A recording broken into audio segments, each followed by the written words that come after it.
Hello. Hello, hello, hello.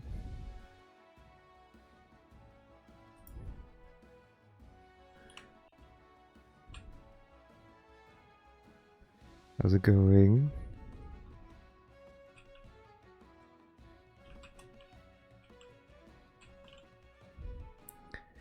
Hello, Alex. Hello, me. Hello, anyone that might be listening in.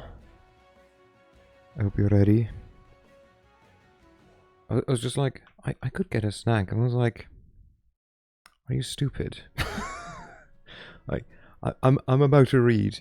It's kind of difficult to like snack and read at the same time. So no snack for me. But I have a drink. I should have more than enough to drink. I have just water, and I have watered down cranberry juice. Well, it's nectar, but I've been mad. Mad by Factory, but otherwise I'm fine. Oh god, I've heard stories about Factorio, so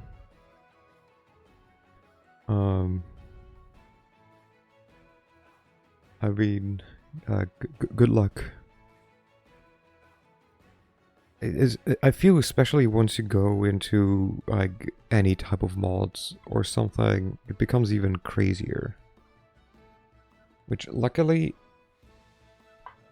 I'm not someone who goes into mods because I'm too lazy to deal with them. Oh, also, I just noticed this is the wrong starting screen image. Haha, it's still from Friday. Let me. Oh wait, it's still from Friday. There we go. This one. You have 4,000. Jesus Christ. Oh, I mean, respect. 4,000 hours is a statement. My god. That is impressive.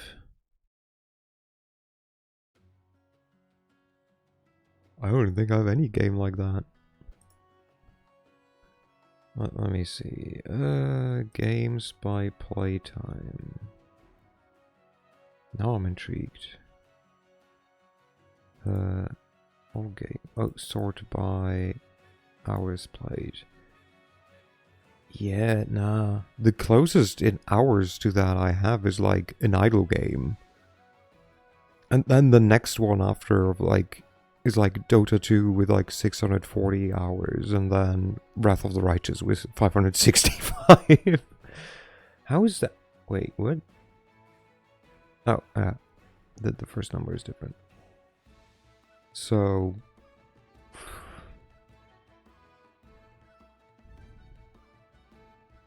that is 4,000 is a statement. Wow. Okay. Let's see. No, okay, let's see if the audio works for the game. Does it? It does. Good. I was like, shit, it doesn't. Hooray! So, last time we got our drinks spiked by shady but super charismatic and nice businessman that was definitely not a vampire,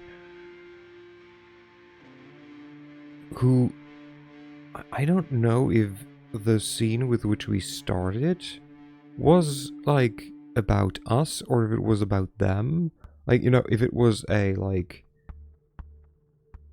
start of the scene to then flashback, or if it was a talk with that businessman vampire dude telling us that he was indeed quite powerful. Like he was, if it was about him, then I think he was an 8th generation vampire and we are a 9th generation one. If it was about us, he was a 7th generation one and we're like 8th generation if I remember correctly. Which is still insane. Like, 9th is still quite powerful. Anyways, we're like, huh, I have no pulse. My heart isn't beating, and I'm not breathing. I don't know what's going on. Ooh, look, there's a waiter. Oh my god, he has such delicious looking blood. Let's kill him.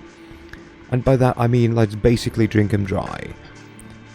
And still go like, that was so yummy, that blood. But like, what is happening to us? Or me, you know, that's what I'm saying. And then we're like, huh. And then like other dude came in, the sheriff. Who we found out is the sheriff of the local prince. He's like, come with me, I don't take no for an answer, also you have 3 strikes or I'm gonna murder your ass. We're like, okay. So we did everything like he wanted. He brought us to like disheveled room with a fridge and like a bed where he was like, if you're hungry again, there's food in the fridge. We were like, okay. Then we slept and we woke up the next morning hungry, or like, you know, next evening. We're like hungry. We're like, still like, oh, what's going on? Like, oh, wow, look, there's weird tomato soup in the fridge. And then we ate the tomato soup. And because we're Ventrue, we didn't like the blood type. So we puked it back out. And apparently that was a huge faux pas in the eyes of the sheriff, who came in and was like, what the fuck's wrong with you? Wasting good blood. We're like, well, this sucks. And he drank it all and was like, no, it's fine. Stop being a bitch. Drove us to the prince, who was like, hi, so I'm the prince. Look, all these buzzwords that mean nothing to you. We will now decide whether or not you die because your sire sired you without me saying okay. We're like, what is going on? They're like, well, you know, well, don't worry about it. Then came Sophia, a lovely redhead vampire who's like, hey, so I can save you. You're a vampire, by the way. I don't know who told us, actually, but like at that point we were like, oh my god, we're a vampire. And so it was like, hey, yeah, so like just ask for a pardon and I will do the rest. Just, you gotta swear your fealty to me. And we're like, okay, sure. And then we were about to be like beheaded. We're like, hey, please, no mercy.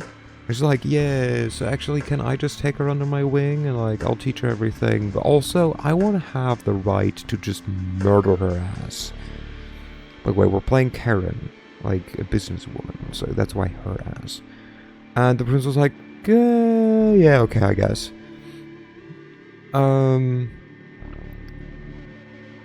And then we swore fealty to Sophia, and then she was like, okay, so like here are some buzzwords now, actually, with explanation.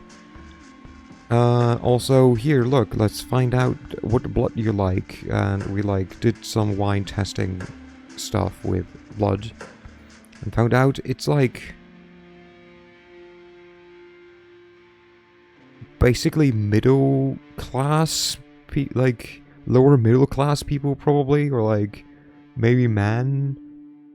Like, we have to still find out. And she was like, okay, we're going home now. We ended in her car. So let's load and see what happens next. Karen, night 1. I should also go with night instead of evening, but I already started with evening.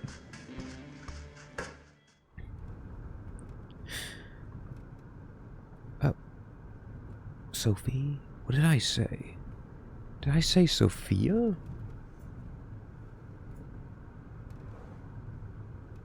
No, Sophie. Ha, whew, okay. I was gonna say, I even googled it to make sure how it's spelled.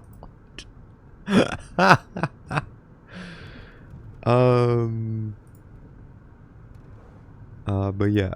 So we're in Sophie's car.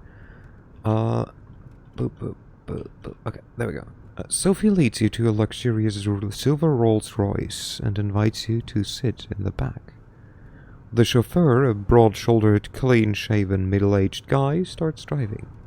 Immediately.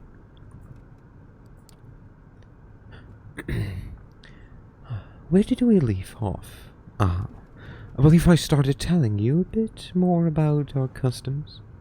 You've heard the prince refer to our traditions. The chief among them is the Masquerade. Okay, we can click here and then traditions. The 6 traditions form the core framework for governance among the kindred. Oh, see, I did not know about them, like, that there's 6. We learned stuff. The first tradition, the Masquerade, thou shalt not reveal thine true nature. The second tradition, the domain. Thy domain is thine own concern. All others owe thee respect while in it. The third tradition, the progeny. Thou shalt only sigh another with the permission of thine elder. Handlebars. Hello, Dad. Listen, you know,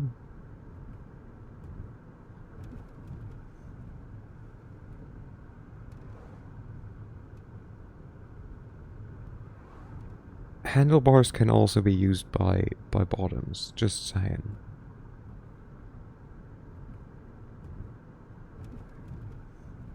The fourth tradition, the accounting.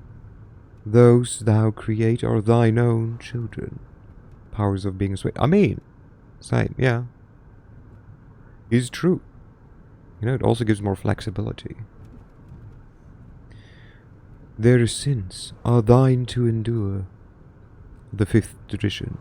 How are you doing? I'm doing good. I'm doing better. Like, I woke up with a light headache, which sucked because I had to get up early. And early means like before 9.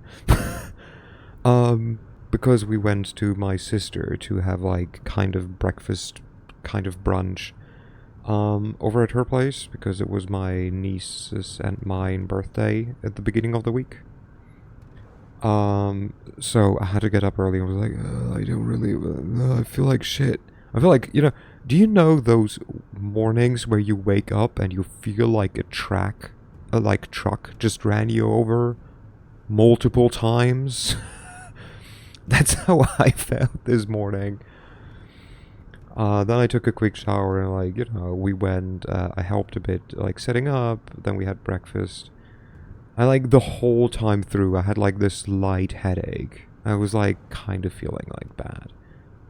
Stare at the ceiling and feel like death. Yep. Then my nieces and nephews played a bit or hung out, while other people did other stuff. I just sat somewhere in the shade, closed my eyes and I didn't even nap. I didn't sleep. I just existed with my eyes mostly closed. Then we drove home and then I laid down. Then I instantly just was okay, I will just, lay down and listen to some music, and that I did for I don't know, 3 hours, I think. 2 to 3 hours, where I think I was kind of napping. And then when I woke up, I still had this slight headache. I was like, oh god, okay, I should take a painkiller. So I did. Then took half an ibuprofen 800, so effectively an ibuprofen 400, and drank something as well, and waited a bit, and now I'm feeling better. I also had some leftover cold pizza for dinner, so the perfect day. But no, I'm doing okay. It's just been, headaches always suck. Especially if they're only slight. You feel like you shouldn't complain about them. But how are you been doing? How have you been doing? There we go. Got there. The fifth tradition. Hospitality. honor one another's domain. Without the word of acceptance, thou art nothing. The sixth tradition, destruction. Thou art forbidden to destroy another of thy kind. The right of destruction belongeth only to thine elder. Summer job done. Now I can focus on my 2 weeks before uni starts into Monster Hunter 3. You?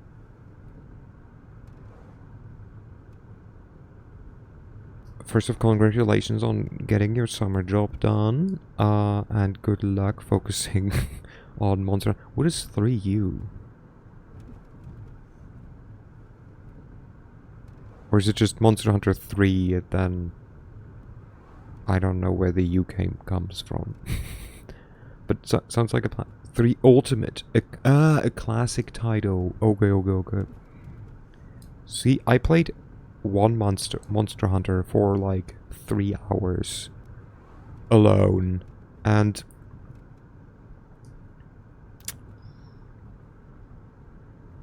I don't know. Maybe I just shouldn't use the bow, but it just it just wasn't really my kind of game. Or maybe it's just how the game works. Like, the fact that it, like, info dumps you with freaking... Like, here, have all the tutorials. And then it's like, okay, have fun now. I hope you remembered all of that. Came out 2011 on the 3DS. Oh. Just got the itch. Go chip my... Wait. Oh, to go chip your... to chip your teeth on some older jank. Okay, I mean, valid. Also, nothing wrong with God, I was gonna say 2011 isn't that long ago, but it is quite a while ago.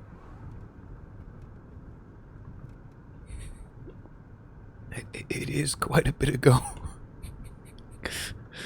No. 2011 was just, just recently, right? More than a decade. Do not remind me that the 90s were almost 30 years ago.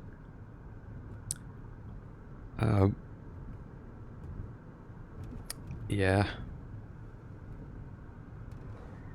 I mean, despite feeling like, despite being a very old soul, at least I was born in the early 90s only. So I remember them.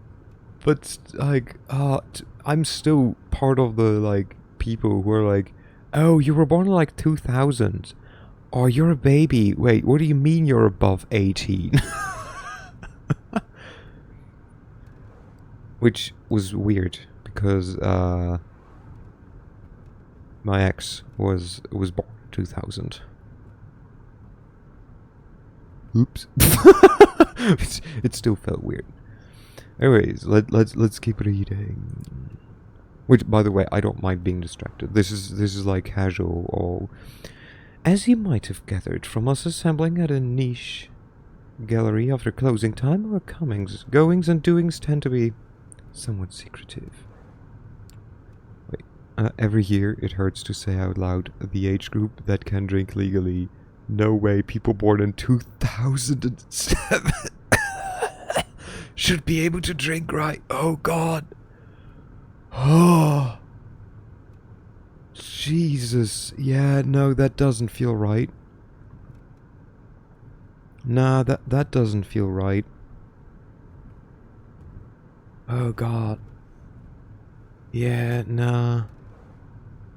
I mean, next year that will be my niece, my oldest niece. Should we? Wait, was her birthday already? I swear, I do not know when my nieces had their birthday. 2015 was just a few years ago. Yeah, indeed. It very much was just a few years ago. I agree. Wait, when was her birthday? That was just recently. It was before. It's like in May, I think. Oh, hey, look, I can get rid of this. Oh. Yes, nice. Okay. Oh, it is in May. Okay, yeah, so, like, it's so weird. Have you played World of Warcraft? Yes, I have.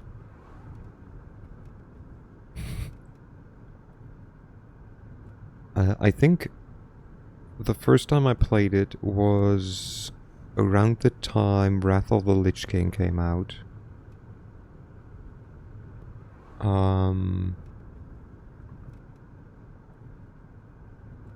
Then I didn't want to pay, or I didn't have like my own credit card and whatnot yet. Like bank account. Then I didn't anymore for a while.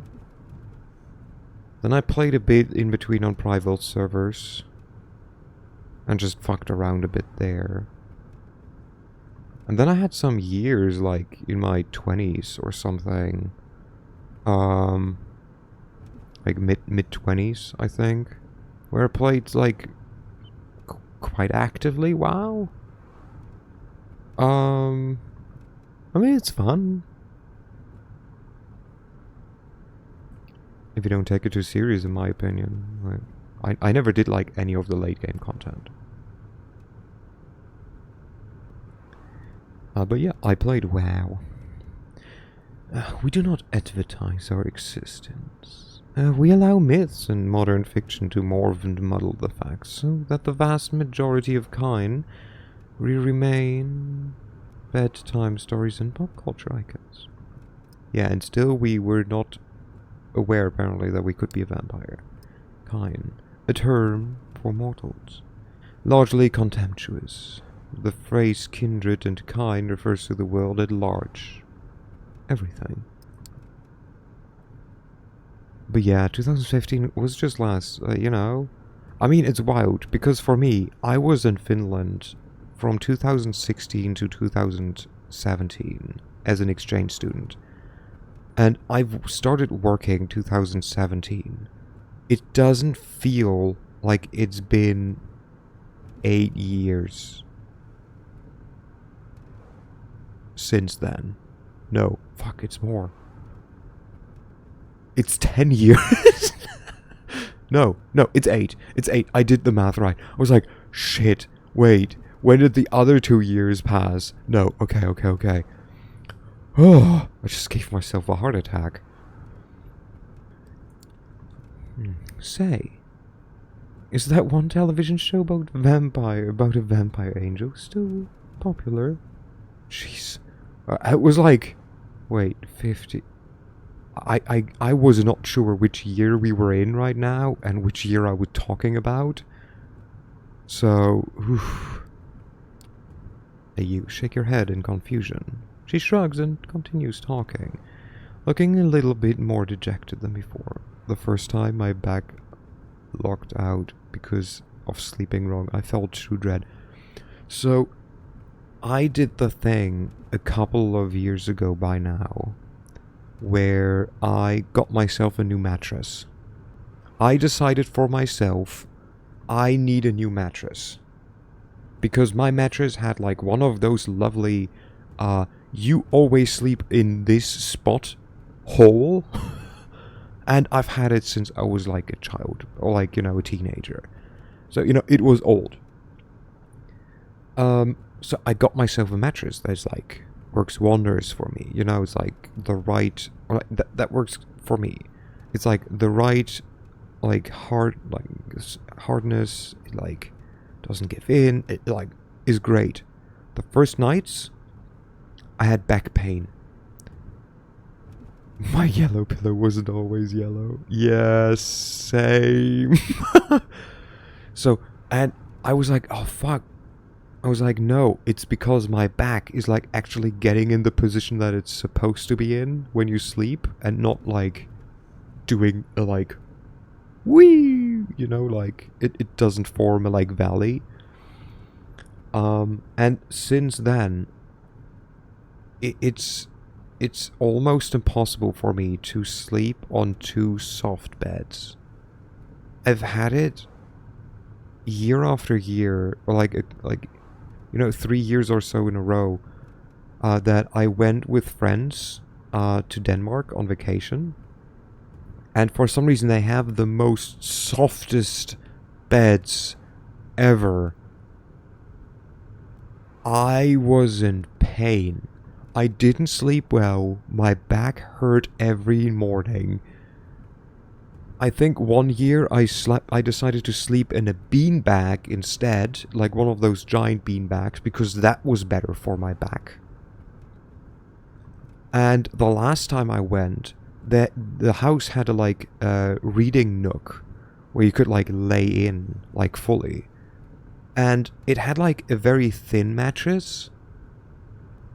Just for like, you know, more comfortable, but like that was better than the mattress in my room. So I was like, hey, does anyone mind if I just sleep in here? Yes, it is in the living room. I don't care if you wake me up by like walking through the living room. I don't care. I probably won't get woken up by it. But I slept 2 weeks in that reading nook. Because it was way more comfortable for me than the fucking proper bed. Yeah, wait, growing up is amazing when your body's like, I don't like this anymore.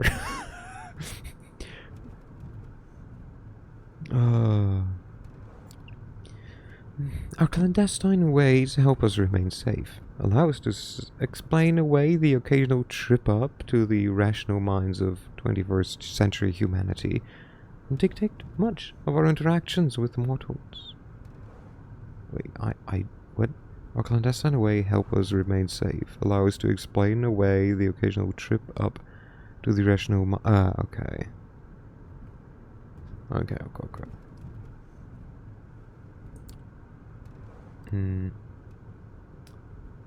What's the risk? What is the risk? What's the worst that could happen if you're a vampire? I'm sure you can defeat any threat that comes your way. Oh, this is us. What's the worst that could happen? If you're a vampire, I'm sure you can defeat any threat that comes your way. It would sure make things easier if we could. Unfortunately for us, there are plenty of things that harm us. Chief among them are sunlight and fire. Both will burn you to ash. That's why we rest during the day.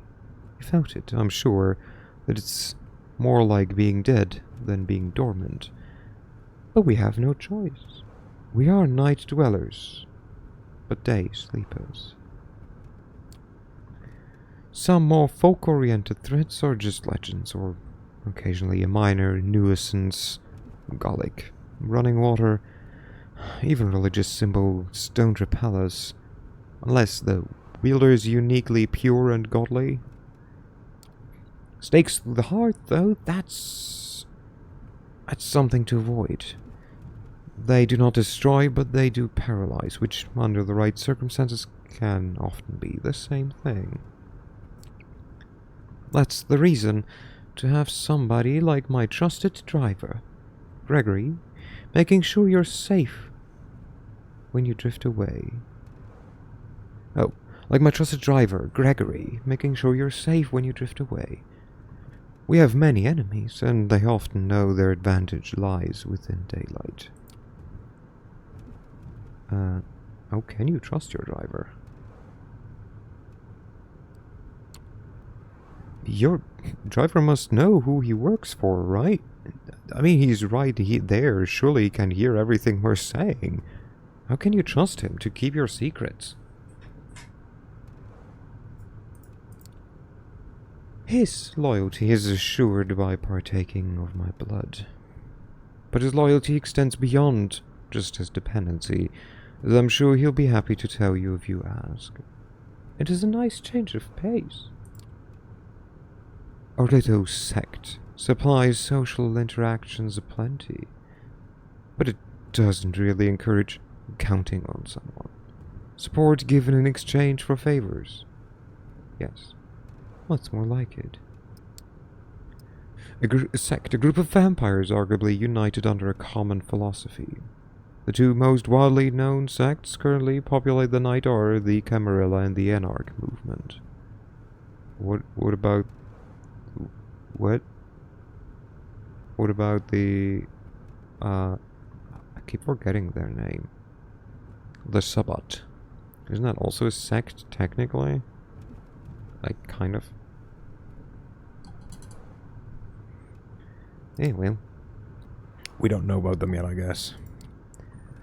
Long-term solidarity does occur in the Camarilla, but we are a very politicized organization by necessity. Loyalty is to your sire, to your prince, and to the sect. Sire, a vampire begetter, the kindred who created them. Or, in our case, the one who took us in. When you're in Elysium, like we were tonight, the sect can appear to be a monolith. The reality is more complex. Outside of official gatherings, shady deals and a quid pro quo mentality reign supreme. Elysium, a place where vampires may gather without fear of harm. Court functions in Elysium are strictly kept apart from mortals and surrounded by secrecy, but the Elysium building itself could be a public museum, a gallery, or club. Berghain is an anarch Elysium. The Louvre is a Camarilla Elysium. Okay, so the reason why I chuckled is Berghain is probably the most known Berlin, like, scene club. I don't know much about it because I'm not interested in clubs, but I know about it. It's like very... like, people stand in line for hours and then you can still be sent away because you do not, like, pass the vibe check at the entrance.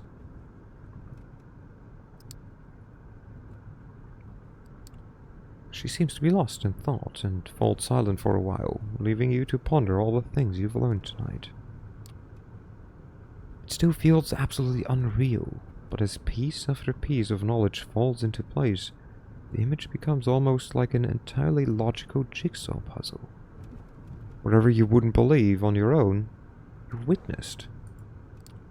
Many questions swarm your thoughts, but the one you keep returning to is what your place is in this new reality. What your place in this new reality should be. The car stops. You're in the city, in front of an old but well-renovated apartment building. We're here. Would you like to see your lodgings? Do I get a loyal servant? Is it another parking lot room? My own apartment? Neat. My own apartment? Well, that's neat. Consider it the first of many gifts that I'm able to grant in exchange for loyalty. Come upstairs. She leads you through a small hall with a night guard who greets Miss Langley with a good evening, and you take the stairs up to the second floor. Sophie opens the door to room 209. Inside are all the amenities you could expect from a modern apartment, and some you wouldn't have deemed necessary just the previous night, including thick blinds on the windows. The back room has a comfortable-looking bed and a thick steel door with several sturdy-looking locks, but no windows. Jesus. How do you explain that? I guess if you have money, like, people don't ask questions. Well, how do you like it? What? Can I choose another? Well, enough, I guess. This is great, thank you. Oh, honestly, yeah, sure. Yeah, this is great, thank you. This is great, thank you. I'm glad. Make yourself at home. Tomorrow I will take you hunting and discuss the blood in more detail. I'll let you get comfortable. The keys are by the television set. I will come pick you up tomorrow night. Use the back room for rest. You can lock the doors, just in case. It stinks a bit when she leaves. It's like the room suddenly became a few shades dimmer. You inspect the kitchen, hoping to find something to drink. Nothing. No regular food either. It's strange that Kadir could be more thoughtful could be a more thoughtful host than your new sire, even if only in that respect. You briefly wonder if the sheriff might have a hidden side. Sheriff. The sheriff ensures that the traditions and the decrees of the prince are obeyed, hunts down violators, and delivers just punishment. In the case of minor violations or known enemies of the Camarilla, the sheriff is usually authorized to act as both judge and jailer/executioner. But when it comes to greater offenses, they will deliver the accused to the court to be judged.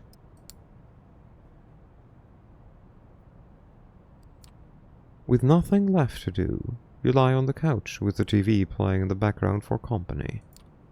Columbo reruns. Nah, okay, based. That's a good show. I agree. That's a good show to watch.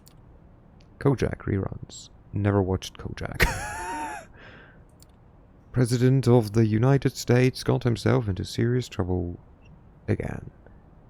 Wait, this place in like what? 2000? This place when Netflix was already a thing. Who could it have? It's a question.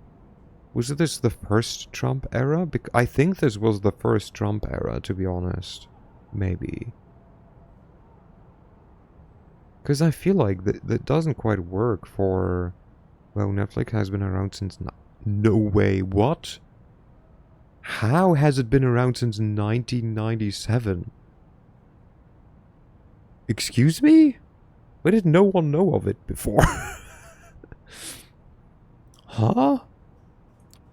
President of the United States got himself out of trouble again. Hooray! You know, that's like... That feels the same as like when people told me how old Roblox was. I was like, no, you're shitting me. Roblox is a new game. It's been out for like a couple of years.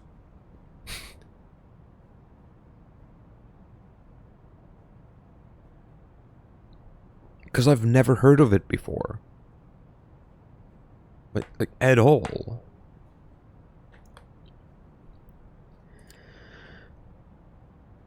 Pundits start yelling over pundits?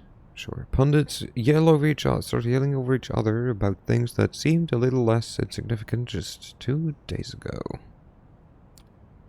You start drifting off, reflecting about another night of confusing conversation and worldview shattering revelations. Well, they started out as a DVD rental and pivoted to stream. Ah, okay. Interesting. The more you know. How many more before you finally understand what happened to you and what you're supposed to do now? You keep coming back to the life you've left behind. The people you should contact, the things you want to pick up from your apartment. You wonder when you'll have the chance for either. As you start to feel the same tiredness that made you drift into a cold sleep last night, you settle in the back room. Oh, at least we're smart. The bed is comforting. The lack of windows, less so. You leave the light bulb on. Looking at it, you realize it's the closest you'll ever come to staring at the sun on a breezy summer day again. No? Well, I mean, you know, there's like full like immersive theaters. Just saying, like, there's UV lamps, there's like, you know, all kinds of shit that you can do. There's VR. A wave of melancholy overwhelms you. A few minutes later, your consciousness fades, and you take the plunge into darkness again. Sinking. Sinking. Sinking. Sinking. Huh. Okay. Well, I guess we rest. It's not like we have much choice. Rest. Hunger. Oh, okay, this is a tutorial, not like them. Okay, this is not narration. Hunger is at the heart of the vampire's existence. To ignore it is to tempt the beast to take over in its desire to feed. To overindulge in feeding may threaten the Masquerade, while staining what humanity you have left. In coteries of New York, having high hunger is indicated by a progressively thicker blood frame around the screen, like the one you see now. As your hunger grows, so does this indicator. Your hunger may increase when you call upon your vampiric powers or when you need to mend your wounds after a fight. When your hunger reaches the maximum level, you will receive a warning after you complete a piece of the story. Ignore it at your own peril. Some choices might only become visible if your hunger is high enough. Similarly, high hunger may block off some choices, as you will be able to see after pressing continue. Blocked off option. I mean, what is I guess that this is I get that this is the tutorial, but still, this is fucking hilarious. Hi, welcome to the tutorial. So, you have no way of avoiding this state you're in right now. This is how it looks. Blocks of option. Okay, continue. To decrease your hunger, you will need to feed. Whenever you see a feeding opportunity, you can take the risk to hunt and slake your hunger. Feeding opportunity. Okay, so fangs are a feeding opportunity, okay. You'll need to keep the hunger at bay if you are to uphold the Masquerade and survive the nights that await you. Oh. You open your eyes. The bed isn't warm. The room is filled with artificial light from the ceiling.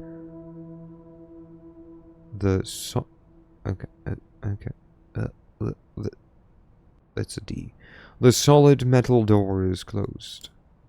Normally you'd stretch for a bit. On some mornings you'd probably throw the quilt over yourself and snooze a moment longer. That was before. The way you woke up now, you are fully conscious. No grogginess, nothing weighing you down. Just the nagging need in the back of your head. Boom, boom. Hunger. Not as severe as the last time, but unmistakably there. You get up and open the door to the main room. A digital clock on the TV shows you the time. 9:04 p.m. You walk over to the blinds and retract them cautiously. The only light coming in is New York City's artificial nighttime luminescence. So that's what your waking hours are going to look like now. You missed the sunlight already. How exactly did we hunt while locked in our save room? No, that was the tutorial.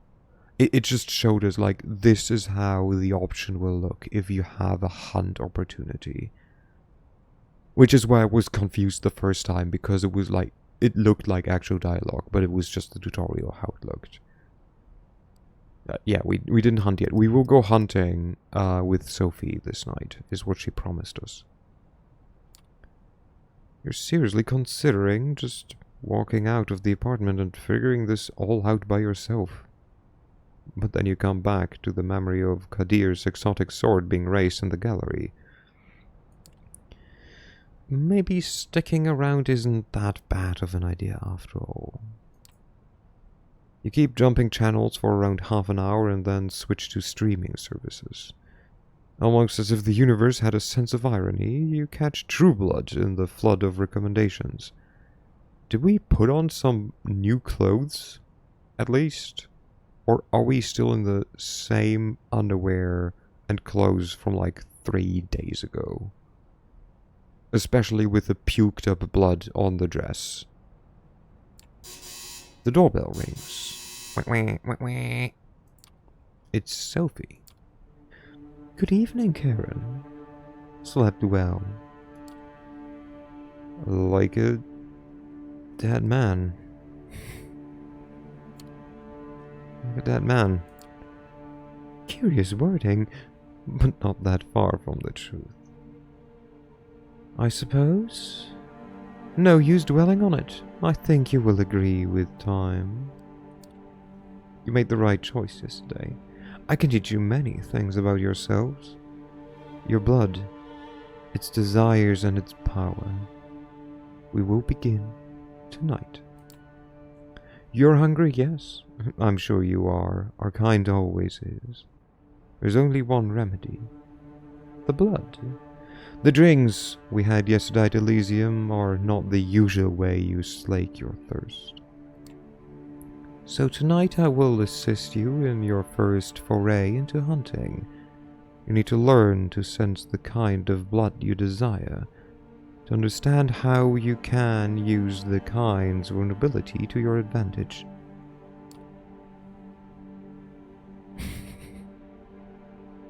Predator and prey, huh? Grim. So let me get this straight. We are predators. Humans are prey? That's pretty grim. I know what you feel. I remember the notion, but you will inevitably grow beyond it. You need blood to thrive, but there are many ways to take it. Some more humane than others. You will find that drinking moderate amounts of it regularly will keep the hunger and the whispers of the beast away. You might think yourself monstrous, but there is a balance to be found here. Of the kiss.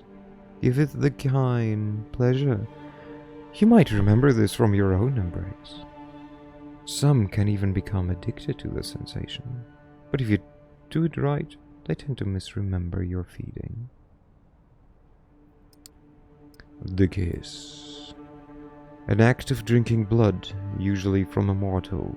The kiss causes feelings of ecstasy in those who receive it. And the embrace. The act of transforming a mortal into a vampire. The embrace requires the vampire to drain her victim and then replace that victim's blood with a bit of her own. After all, vampires do not exist. They are myths, fairy tales, and pop culture mainstays. Correct? She gives you a sly, knowing smile. That is why the masquerade is so important, and even more crucial when you feed. How do you avoid being seen? Yeah, how do you cover your tracks? I mean, oh yeah, we think, you know, goal-oriented. How do you avoid being seen? How do you cover your tracks? Biting people leaves marks, right? And the victims remember your face. You shouldn't concern yourself with leaving marks. These are easy to conceal. Just need to bite carefully, and then lick the punctured clothes. That's all there is to it. As for being remembered, like I mentioned, the kiss is an ecstatic experience, so kind can barely recall it as details. And even then, when they do, this city is enormous. You could spend days on the streets and not see the same face twice. Use that to your advantage. Feeding from the same area repeatedly can be dangerous, but by branching out you risk the ire of another kindred on whose domain you trespass. Lucky for you, New York City is more forgiving in this regard. Domain. The area of a particular vampire's influence. Princes claim entire cities as their domain, sometimes allowing lesser vampires to claim domain within. New York is in somewhat of a unique position. Many of its neighborhoods remain contested or unclaimed. The reason for this is a lesson for another time, but keep the following in mind. Take opportunities to feed when they present themselves these upcoming nights. As long as you hunt cautiously and respect the masquerade at all times, you should be fine. To wit, I want you to join me for a trip tonight. Come downstairs. Gregory's waiting for us. The busy street fills with the air of traffic noise, pedestrian chatter, and a mix of smells that disorient you momentarily. These warm bodies contain what you want, what you need. Catch yourself. Did you really just think of these people as mere sources of blood? It takes a nudge from Sophie to break your train of thought.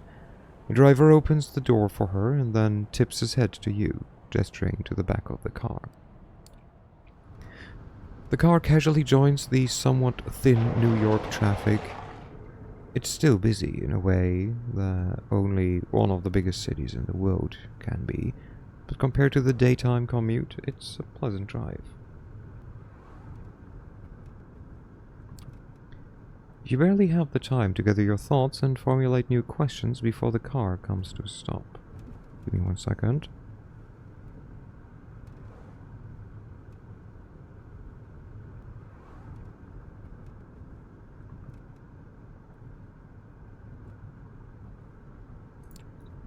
You're among the tall skyscrapers that make up Manhattan's iconic skyline.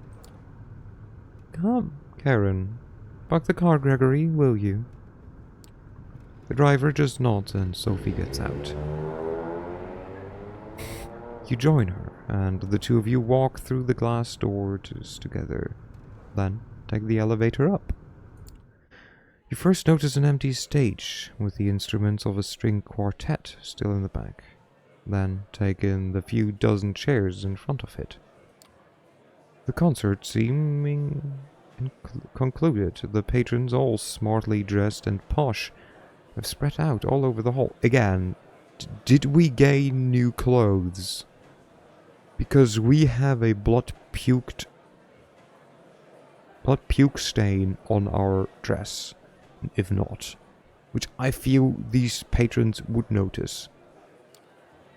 Sophie strides confidently inside, produces an invitation from her purse that she flashes in front of a security guard. You follow close and are let through without issue.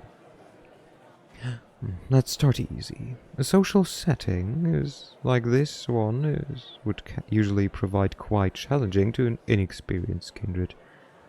But consider this evening a small gift from your patron. It's a black dress, so it's probably not too noticeable. Are you sure? Wait 1 second.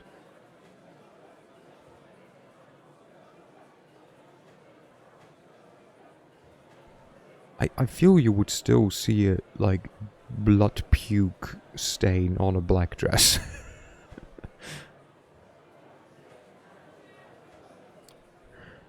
I'm hoping to procure for you a willing vessel.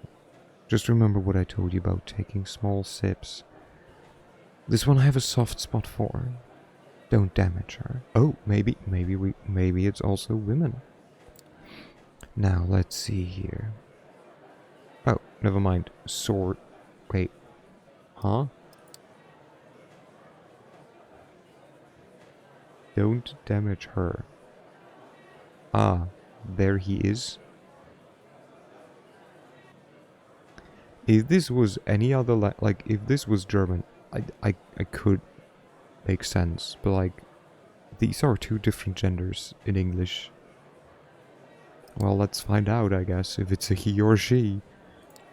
She notices somebody in the crowd, flashes a heart-melting smile, and suddenly even you feel drawn to her. You haven't thought about it before, but it's laid clear before you in this moment. Sophie is beautiful. Just looking at her is a privilege. Just being with her makes you feel elated. Everybody in the crowd, but especially the man. Okay, it's a man. The man, who's almost tripping over himself to reach her, clearly agrees. Edgar, I'm so happy to see you. How's your daughter? Is she with you? Oh, okay. It is a woman. Okay, so it suddenly makes sense. I like her. Don't damage her. Ah, there he is. It just didn't make any sense in the moment. Oh, there she is. Julie, my girl. Come over, please. There's somebody I'd like you to meet. The young woman who walks across the hall can't be more than 19 years old. Good, covering that edge.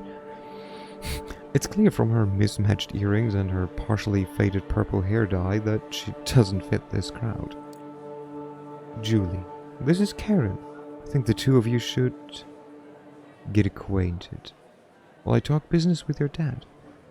Awfully boring stuff, I assure you. I'm positive you'll like each other. The girl gives you a shy smile and nods towards the balcony stairs. You follow, somewhat unsure what it is exactly Sophie expects you to do. You reach a secluded... This is getting very weird. I mean, I assume that she's not quite either a ghoul or like close to a ghoul basically, and like knows vampires exist and has some kind of deal with Sophie. Or with her dad, or both. You reach a secluded space from which the entire lobby is visible. All eyes are on Sophie. They listen intently. They laugh when she does. Julie saves you the trouble of figuring out the next step. Oh my god, she's cute. Also, what do you mean the purple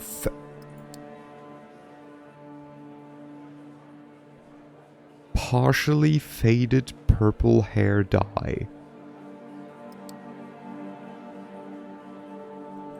This shit is not partially faded purple hair dye. That doesn't make it better. It sounds like he's... I mean... Okay, so, but she's in it.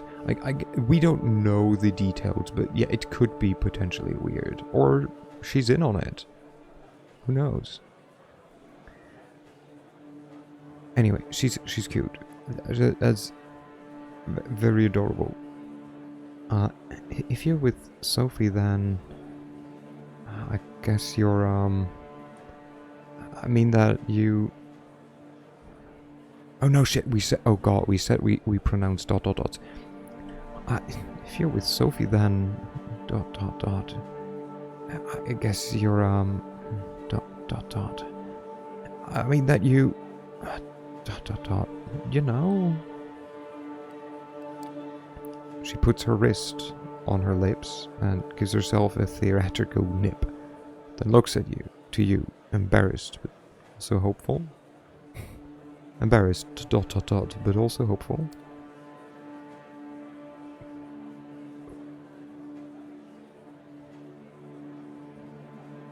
This is inappropriate.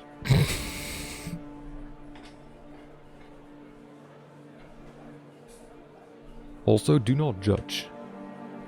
What? You're into that sort of thing? Excuse me? Who are we to judge? We need people like that. If anything. Yes, I do. We're no bullshit as well, either. Yes. Yes, I do. She takes off her jacket, unbuttons her sleeve, then rolls it up. You see a tattoo in an astronaut suit. One feline eye winking at you. There. Just... Enjoy! A perfectly awkward smile and a blush. This feels weird. I mean, we were supposed to, so yeah. Drink from Julie. You take her forearm in your hands. A quick look around confirms nobody's watching and no security cameras cover this area. You bite down. Gently. It's surreal. She's just given you her blood, of her own volition. How is this possible? What about the masquerade? You need to ask Sophie. You tear away from her. A brief convulsion shakes you. Her smell. It's her smell. It's not right. The temporary feeling of bliss the girl felt when you bit her is gone in an instant. She's disappointed. Annoyed even. She looks at you, unsure of what's the matter.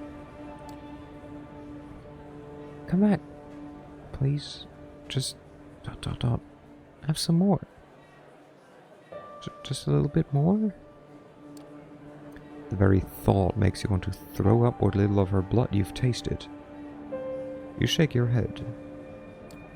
The girl sniffs, starts crying, wipes her face into her jacket sleeve, and walks down the stairs into the hall. Oh, okay, we don't like girl blood. Or at least not like all young 19-year-old old scene girl blood. The crowd around Sophie disperses slowly. Looking at her now, only some residual awe hangs in the air. Yes, she's pretty, maybe even beautiful, sure, but not your type. What came over you before? You walk over to her.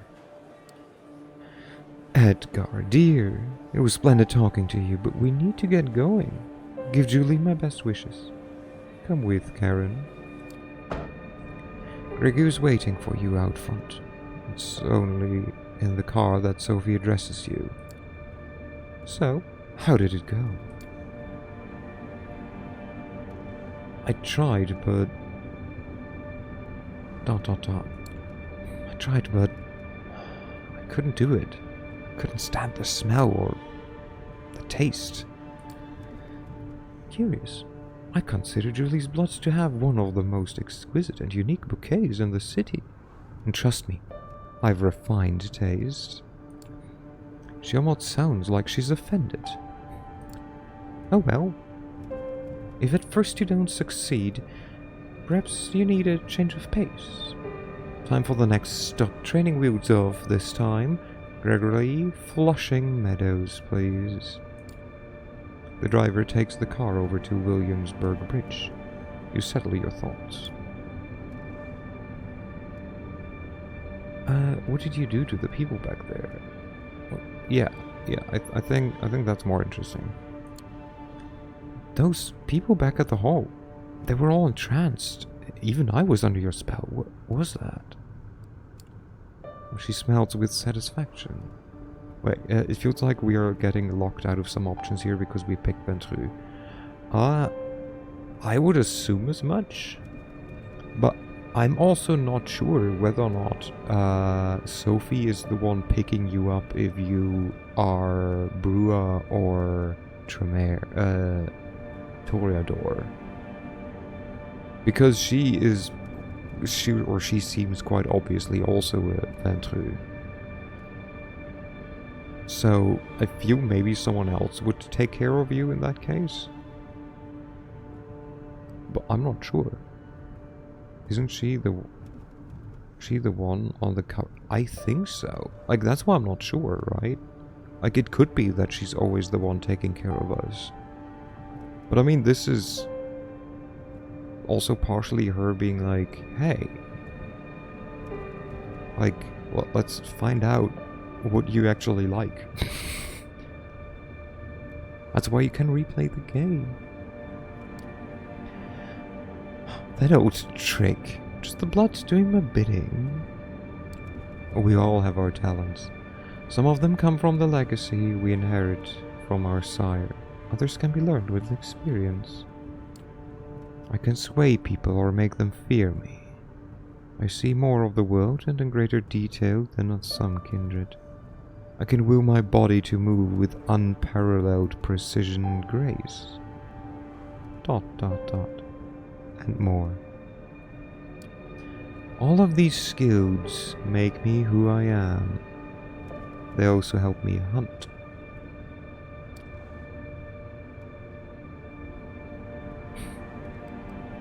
What are my powers? Okay, so what are my talents? Time will tell. You need to discover them yourself. When we arrive, experiment. Give different things a try. Follow your instincts and intuition. It will guide the blood. Always keep the masquerade in mind, however. It is all fine if you can disappear in plain sight or command animals with your mind, but save those overt talents for the right place and time. It only takes you half an hour to reach the park at this time of night. Both you and Sophie leave the car, with Gregory left behind again to find a parking spot and keep an eye on the car. Sophie seems deep in thought. She takes in the surroundings with a dreamy gaze.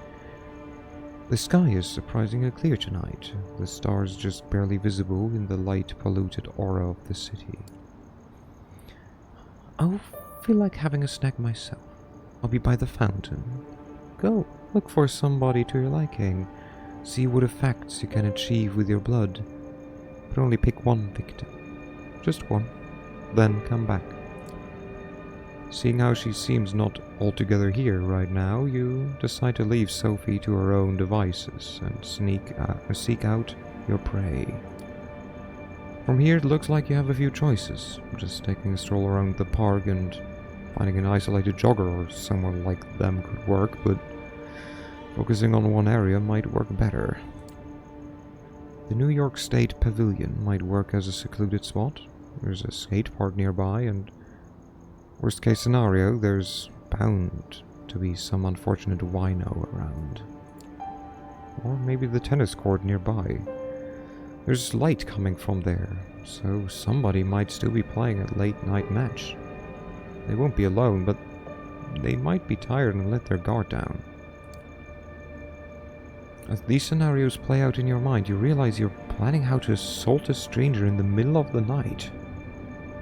It's a weird way to be, but the now familiar hunger prompts you to act.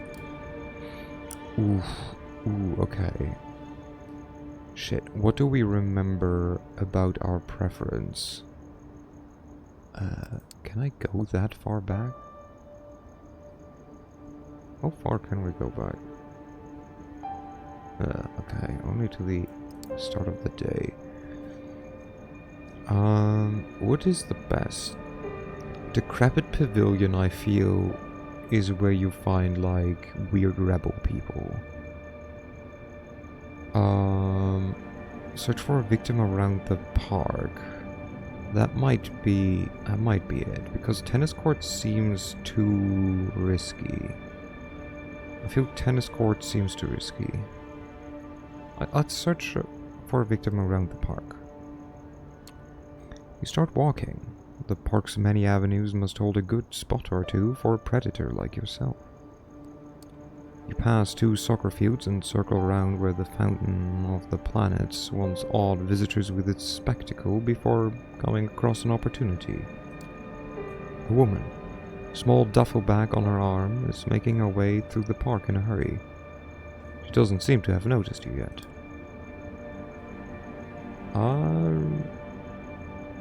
Should we focus her attention? I feel like this will not work. Okay, sure, presence. Focus her attention. You think back to what Sophie did in the hall, how she managed to focus the attention of the entire gathering on her. That might be a tall order for you, but a single person could be doable. For a moment you're thinking how an old guy in a hood should appear over your shoulder saying, "Use the force, Karen." It feels ridiculous. But then something stirs within you. There's a confidence there, an allure that you might have had before, but one that's increased manifold in this moment. You catch the woman's eyes. She flashes an unusual smile, almost in spite of herself as she passes you by. Hey, ... Hey, you. She's tense, gripping her bag close but attentive. Her eyes lock onto yours. The slight smile is there again. Yeah? What is it? Almost intuitively, you close the distance between you. She can't look away. She's unprepared for what follows. In a swift move, you grab her and bite down. Her surprise resonates in her blood, hot, excited, fast-flowing. She tenses up, then relaxes. The duffel bag hits the ground. Bliss. Footsteps. You let go of her. She drops on the ground, barely conscious. A hooded man is looking menacingly at you. What do you think you're doing, barging into on my turf like this, lick? A derogative term usually used to address young, unexperienced vampires. Oh no, do we get to fight now as well? Oh no, he's wearing a Mike shirt.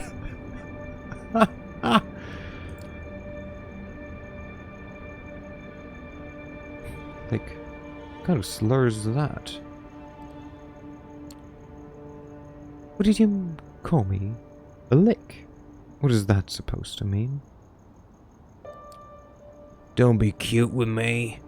I know what you are. Shove that masquerade bullshit up your ass. Better tell me who you're with before my posse shows up and we beat it out of you. I'm here with Sophie Langley. I came here with Sophie Langley. She's my patron. Doesn't ring a bell. Sounds fancy though. He licks his lips, exposing his fangs and looking at you ferociously. A nervous tick, or an attempt at intimidation. I wonder... ... What would Carnilla do to you if I brought you in, huh? Break your shins? Leave you out to be kissed by the sun, or concrete shoes, maybe? ... He's old school like that. Force him to back down. Enough's enough. You won't be intimidated by this asshole. Leave. Now. His countenance changes. A cruel beast one moment, a humble pup the next.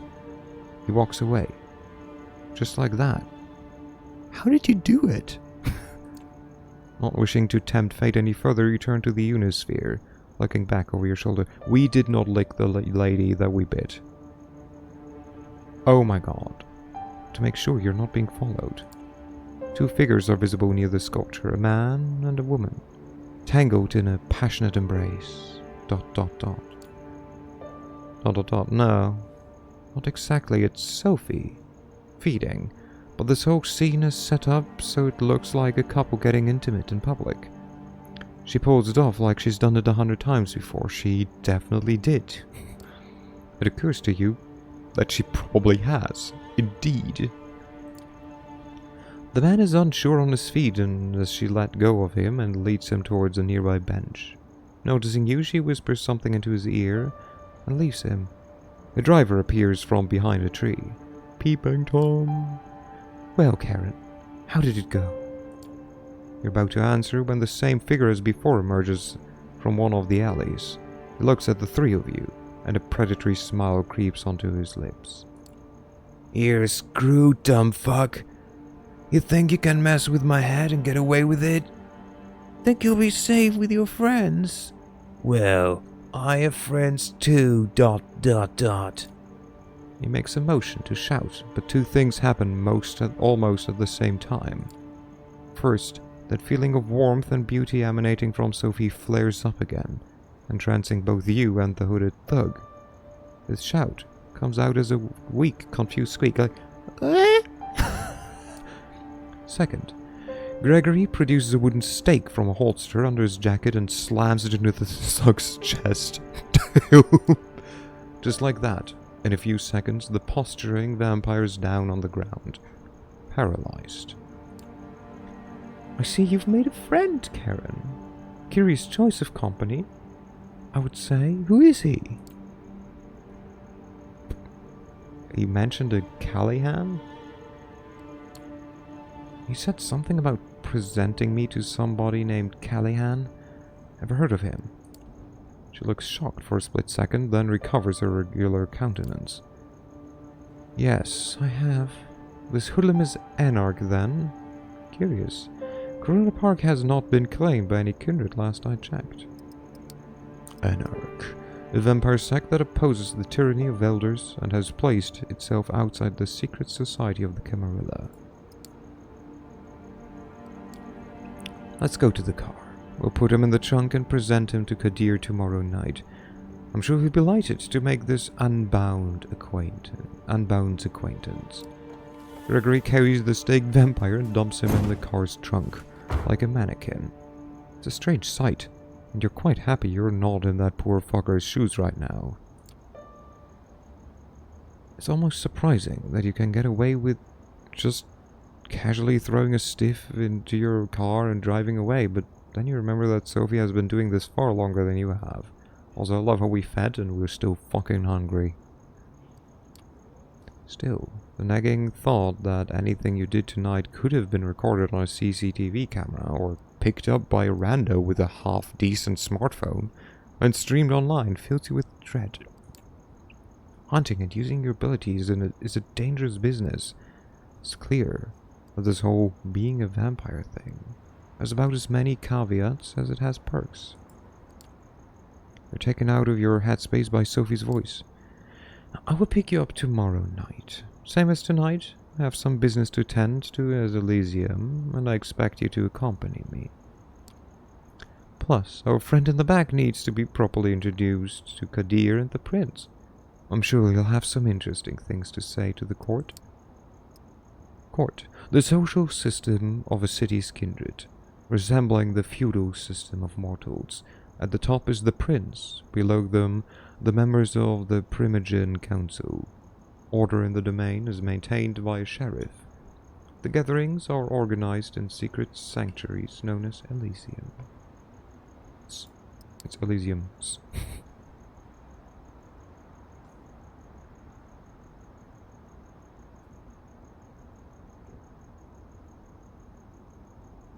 Okay, just drank something to moisten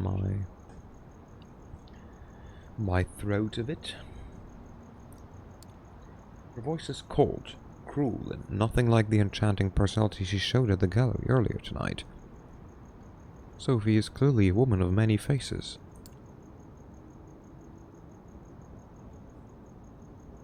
What's going to happen to him? The usual, I imagine. Interrogation by Kadir, probably in the basement of the gallery. A quick trial with the prince in attendance, if she's there tomorrow night. Swift execution as the verdict. This all sounds eerily familiar to you, and you can't help but feel a pang of guilt when you think about what awaits this guy tomorrow night. You haven't told me how your hunting went. Getting the hang of it, I would hope. I think so, yeah. I think I am, yeah. I'll cope. I'm glad. She doesn't question you further. She seems distracted, not all there. Her thoughts drift, and the car remains silent until you reach your apartment. We will pick you up tomorrow evening. Good night. Just like that, without further courtesy, Sophie leaves, driven to her apartment by Gregory, with the body in the trunk, right in the middle of Manhattan. Did you cross paths with situations like these in the past, unknowingly? What other secrets did you pass on the streets without knowing their true nature? Your haven is just as you left it hours ago. Although the sun won't come up for some time, you feel tired. You learned something about yourself today, and it'll have to take time to process. Haven, a vampire's home or base, where they find sanctuary from the sun. You're not in the mood for television, and the few books on the shelves in the apartment are either in languages you don't speak or sound like a boring read. Nothing left to do but rest. You settle in the back room, lock the door. A moment of hesitation, but then a decision. This time you turn the light off. I would have assumed that it's like, well, might as well go for a second hunt, because we are still hungry. You think back to Julie. How many people in the city know about this vampire society? How many are willing accomplices in sustaining it? And the thug you met in the park. ... If he's not Camarilla, then what is he? Are there independent vampires? How does that work? I mean, we will see that it doesn't. More questions. You begin wondering if there's ever going to be a night when you can start crossing them off the list, instead of adding to it. You close your eyes. You sink into the now familiar void of nothingness. It greets you with open arms, like an old friend. I guess we do not get to hunt. We will rest. You open your eyes. It's pitch dark here. The blackness of a coffin drifting in the abyss. Oh, right. The light. You grasp for the switch, flip it. The familiar crammed room with a steel door and no windows comes into view. You emerge from the bedroom fully awake, just like yesterday. This time, however, Sophie is waiting for you, comfortably seated on the sofa in your living room space, a book in her hand. The Melancholy of Resistance. The title sure is on brand. Good evening, Karen. Good evening, Sophie. Good evening, Sophie. I hope you rested well. Tonight will be quite eventful, I think. Come, we have an appointment.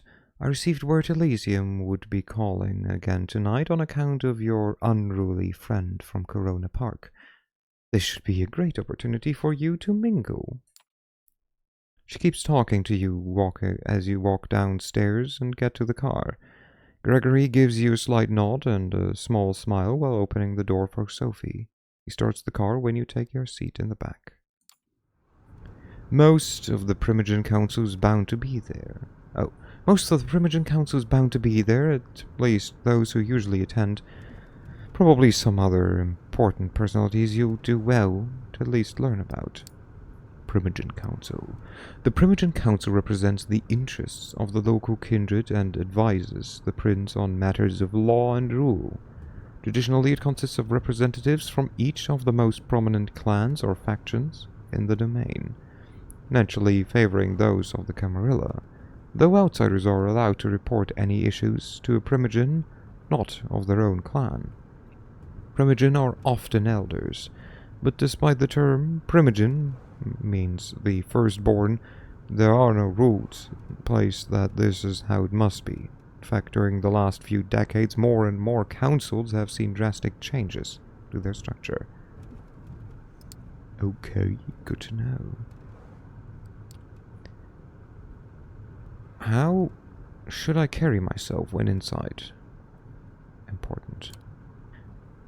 You never told me if there's any savory savoir-vivre kind of rules. Don't ask me why I know how to pronounce that. It's French, and it doesn't make sense. I should respect when talking to other vampires. Knowing that you're among your superiors is probably the most important. In our society, status comes with age. Pardon my sincerity, but you are not insignificant. Not even associating with me can make the facts that you've been kindred for barely a few nights be forgotten. So know your place, stay out of your superior's business, and show the utmost respect. Thanking the prince for sparing you and maybe having a friendly chat with Kadir publicly might show your gratefulness for being part of the Camarilla now. I would suggest you make it sincere. At any rate, you should behave yourself tonight. Remember what I told you about reflecting on me as your patron. I have a reputation to uphold in the court. Do not tarnish it. There it is. She might have saved you. She might be protecting and teaching you. But it's clear what she's really concerned about. Her own interests. You step into the art hall with something of a bad memory. The last time you were here. Why is it so loud? Last time you were here, your entire world had been turned upside down and your existence nearly ended. Game, do you mind toning it down a tiny bit? But tonight, there is very little outward hostility. Yes, Kadir gives you a look that definitely intended to remind you of your place. The prince, also in attendance, seemed pleased to see you. Welcome, Sophie. ... Karen. Did I get that right? Good evening to both of you. I understand there's somebody else you wish to present to the court tonight. Wait, let me... Excuse me. Audio. Muted. There you go.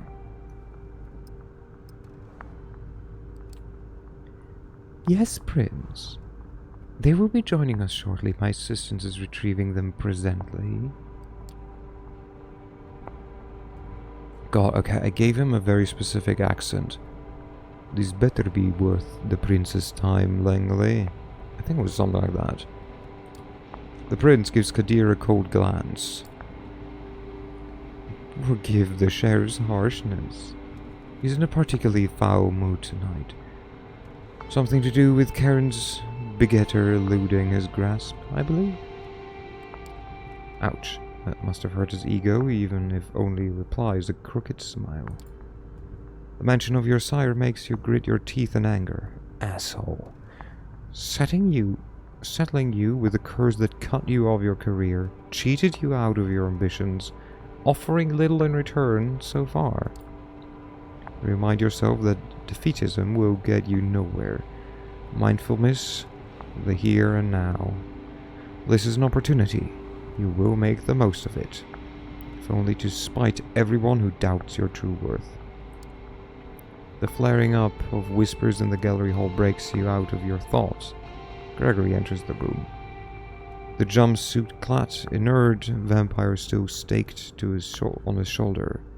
The show is about to start. Sophie's driver places his charge in the middle of the room and nods respectfully to Kadir. The sheriff approaches the vampire and removes the stake from his chest. The captive's eyes flicker to life, and he starts looking around in disbelief.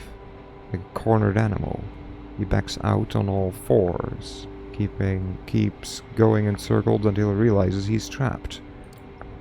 Kadir steps on the man's chest and pins him to the floor. Why, who do we have here?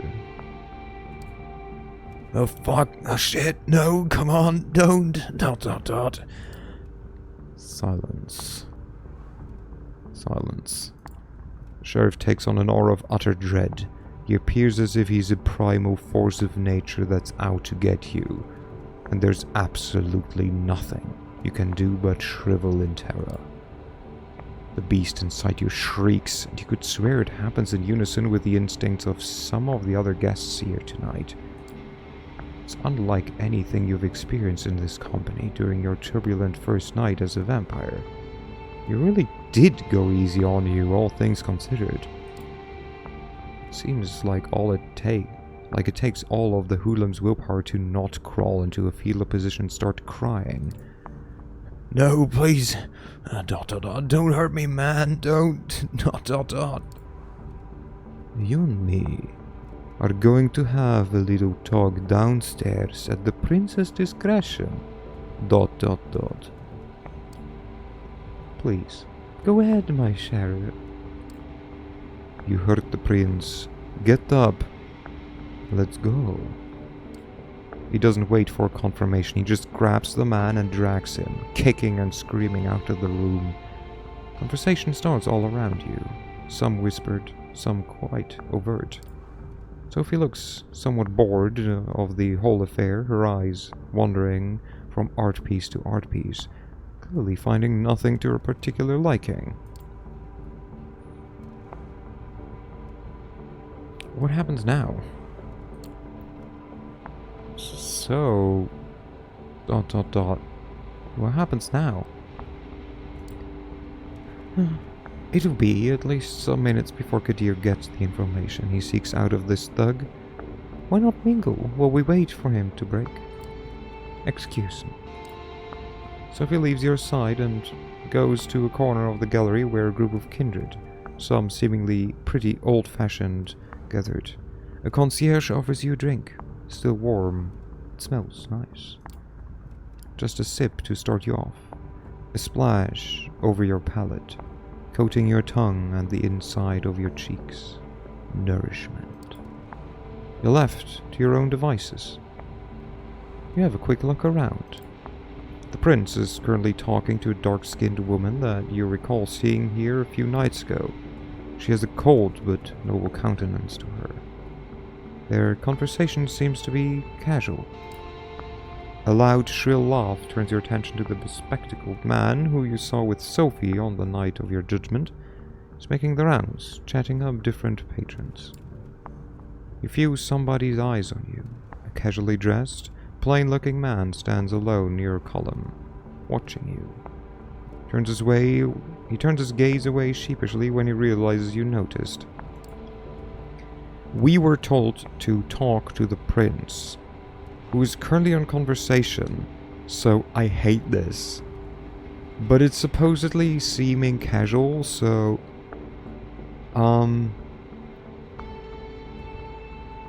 Hello, Jim. Hello. How's it going? We get to make a decision, and it feels... I feel so bad. So like to catch you up. So we got bitten by a dude who then ran off. We got picked up by the sheriff, put in front of the council, and the prince was like, okay, yeah, so we decided we will murder you because do not kindred without my okay, and no okay was given. We have just begun just a couple of nights ago, basically. While they were talking though about like our judgment, Sophie, a red-headed vampire, probably also Ventru, came in and came to us and was like, hey, so like if you swear fealty to me, I will save you. And so we pleaded, and Sophie got basically became our sire and got also the right for destruction for us though. Last night we got to hunt, we learned how to hunt, and we found a hoodlum in a park. A hoodlum vampire who tried to be like, I'm gonna mess you up, and I don't care who you're like acquainted with. Then we used vampire powers to shoo him away first. But then he returned when we met back with our sire, like new sire. And she staked him with her ghoul.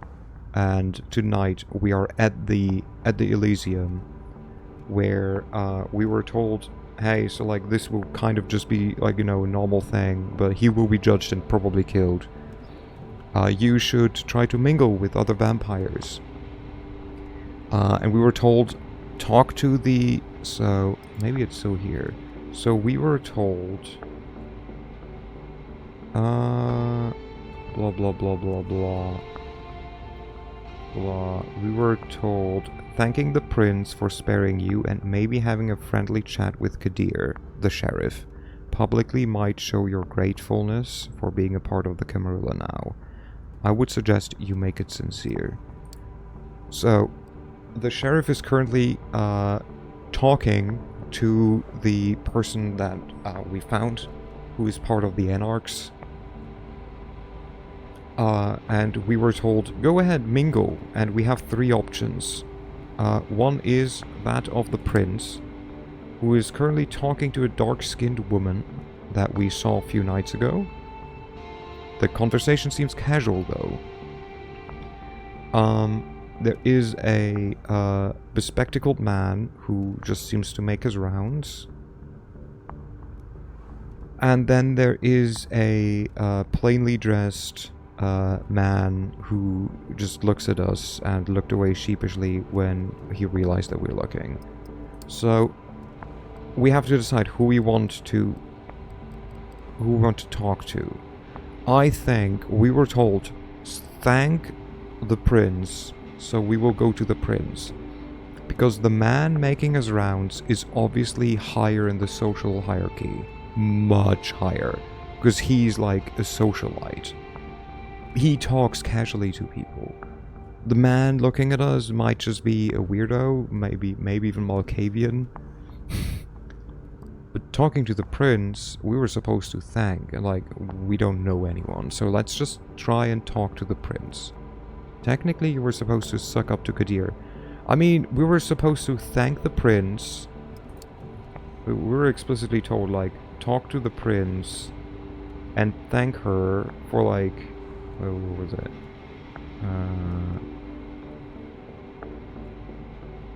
Thanking the prince for sparing you and having a friendly chat with Kadir. Yeah, the others are way too high up for especially confronting. We're not confronting anyone. And we do not talk to anyone before being talked up to. Also, Kadir is currently torturing a guy in the cellar. I would talk with a weird man, though I'll be curious. Yeah, but like, thing is, it says confront, and that doesn't, like, bode well. Also, we are... It doesn't say anywhere. I cannot show you how we look, but you'll see. We are Karen of the Ventru...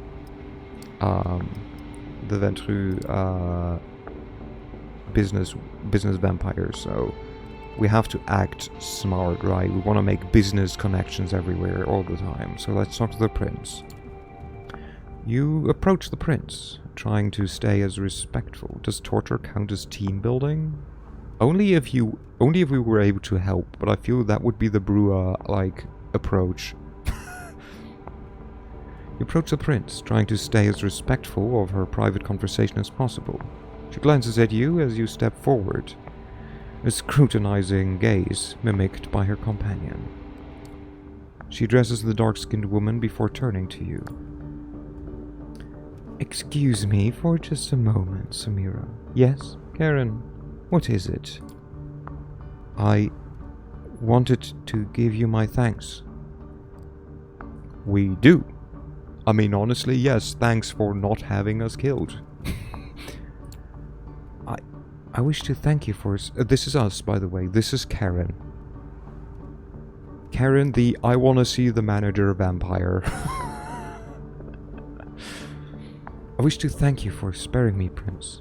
I realized it wasn't an easy decision to make, and I wanted to express my sincere appreciation. How thoughtful of you. She takes a long look at you before she continues. I didn't do it for all the kindness of my arm beating hard. You are an asset to Miss Langley and to the Camarilla and to me. This is, by the way, the Prince Panhard. Still, what a name. I believe I made the right decision. Prove to me and the others, other kindred of this city, that it was so, and there might be more to your future nights than just survival and servitude. The dark-skinned woman looks impatiently at you and catches the prince's attention. Forgive me, that's all the time I can spare right now.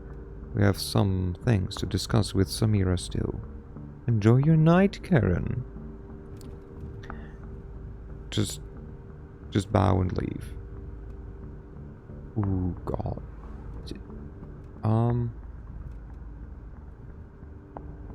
Ooh. Okay. We will not leave without a comment. But do we go same to you, Prince Panhard, or do we bow and leave?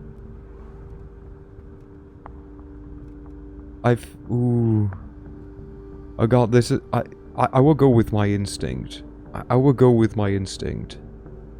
I will just bow and leave.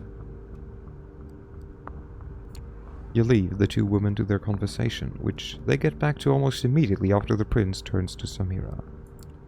You notice Sophie mingling with other kindred, clearly in her element and not to be disturbed. Kadir hasn't come back yet, so you can probably still find time for at least one conversation. Okay.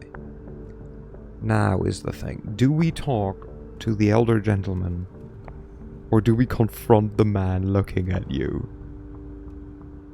I still don't think we should confront... This is so difficult. Do we talk to the definitely much more respected socialite vampire? What was his description?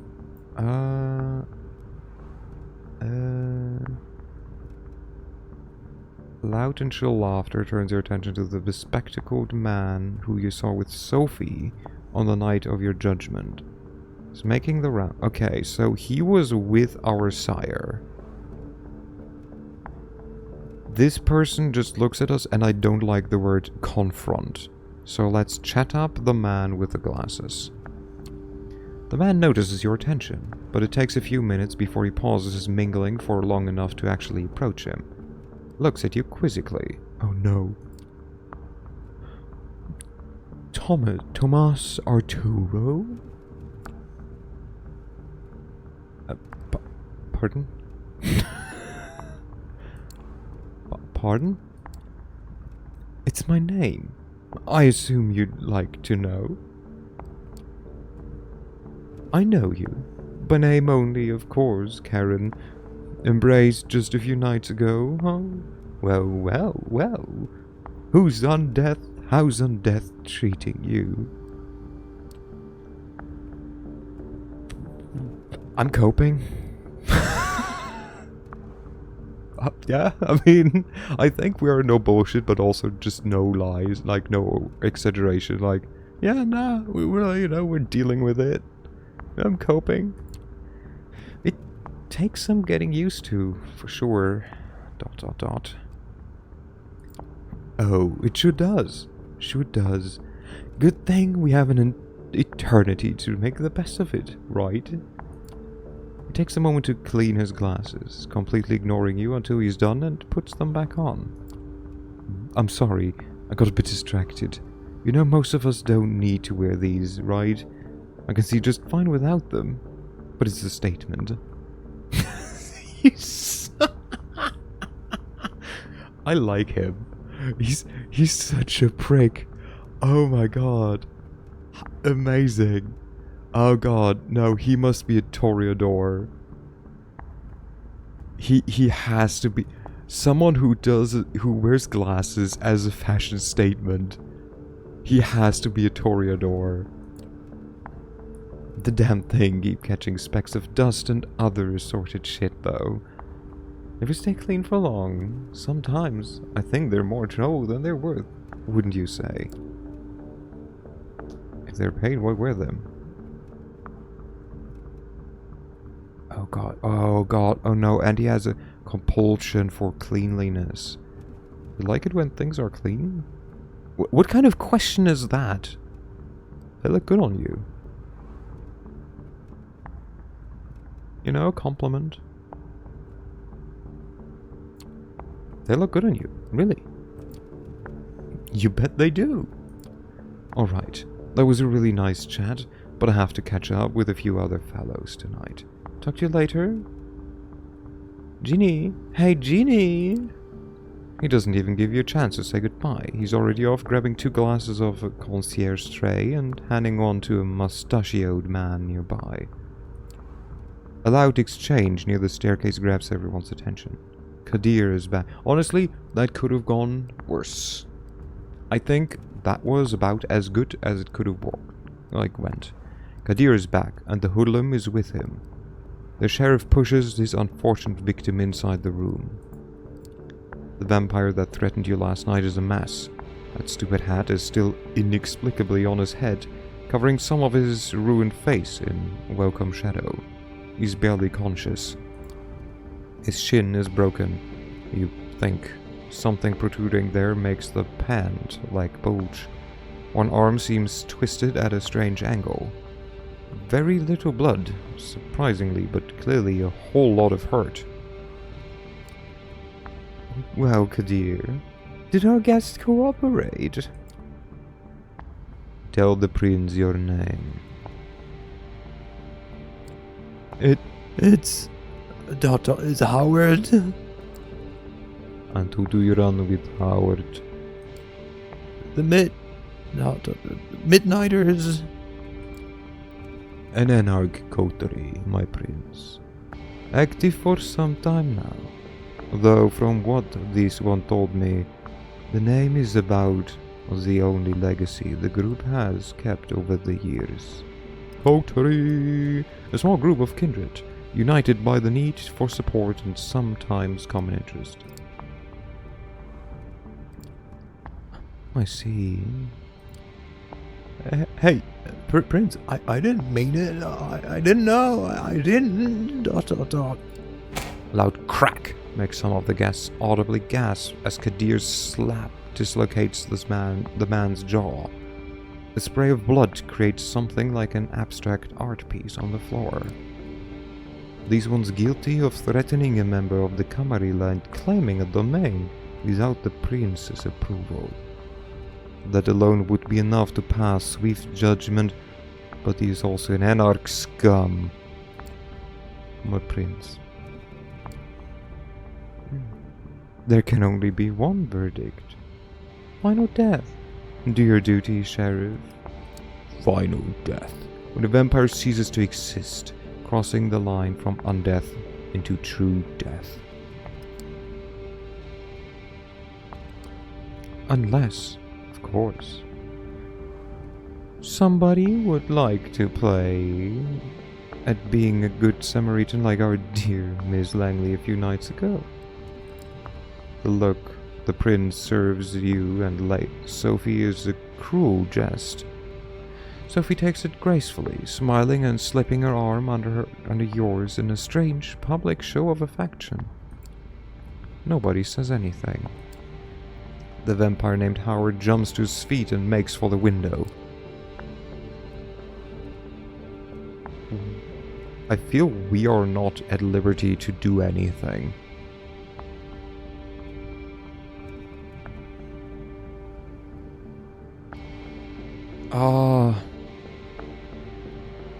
Oh no. It's not our... No, it's only the sheriff who's allowed to do shit. I do not intervene. You have a feeling Howard's efforts are fruitless. Just a few seconds later, that feeling is confirmed. He almost reaches the window. Almost. But not quite. In what seems like a blink of an eye, Kadir appears first near his scabbard sword in one corner of the gallery and then next to the escaping anarch on the opposite side of the room. The next moment, Howard's head flies off his body, baseball cap free. His lifeless body crumples to the ground and begins to decompose in real time. It's an uncanny sight.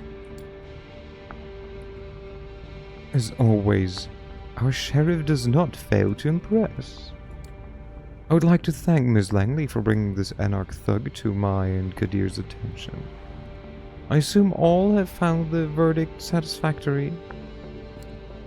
It's a rhetorical question and everybody here knows it. Then, I consider tonight's meeting concluded. Good night to all of you. She steps out of the room and you see that many of the guests move to do the same. Sophie seems to be conversing with somebody, a serious-looking man in a trench coat. What about what transpired? You probably have the time to strike up a conversation of your own, too. Kadir al-Smai is still here, for one, but clearly getting ready to leave. Arturo is still here, chatting with the remaining attendants. For a moment you think the man who was looking at you earlier left, but he's still here, keeping to himself in a secluded corner. No, we were told to also talk to Kadir, so we will talk to Kadir. Hey Kadir, buddy! The sheriff's mood seems to have improved, so you decide you won't get a better shot at saying your piece. He is just sheathing his sword as you approach him.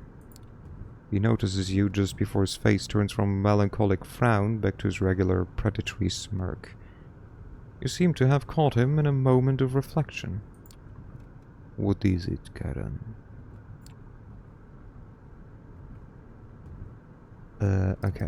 Okay. We have the power of time travel, so we will look at what we were told to talk to Kadir. Where is it? No. Oh no. There. Sure, gratefulness for being, thanking the and maybe having a friendly chat with Kadir. Okay, friendly chat. Impressive work tonight. Okay, do we flatter him, or do we say thanks for bringing it, like, us there? I think we just, like, tell, like, good job. Thumbs up. Impressive work tonight. I just wanted to say I thought your work tonight... Hello, Solo. Hello. Your work tonight was impressive. It it was over in a blink of an eye. You play a game? Okay. Even I can hit them. And I'm blind! The smirk widens. He's clearly happy with himself. A fan of my handiwork. Interesting. You were this close to experiencing it firsthand. ... I would have thought you'd get some nasty flashbacks. What's this, mega graphics? I mean, this game is from like... God, when was it? Like... 2019? 2020 or something like that? When is this game? Wait, no. Coteries of New York. This game is from 2019, December 2019. So that's why. Did you beat the other one? No. But this is a visual novel, so this is basically reading the game, which is why it's a Sunday game. And the other one is a Tuesday and Thursday game. Yep. Ooh. Yo. Gotcha. But same universe, like, which is ours. Just this one is like in the present and in New York, while the other one is LA, like Hollywood. And in like, I don't know, 1970 or something. ...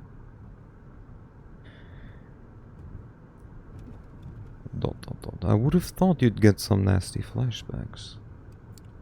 I wonder, how does it feel to bring a lamb to the slaughterer the way you did tonight? Do you feel any remorse? Regret? I'm going to enjoy guessing. 1971, bro? I'm pretty sure it's after 1971 because we read logs that were dated, I think, 72 last time.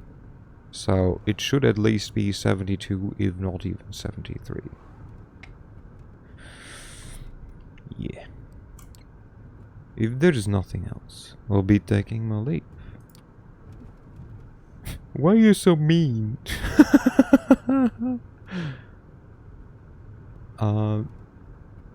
Do you enjoy being sheriff? Can you tell me something about Sophie? No.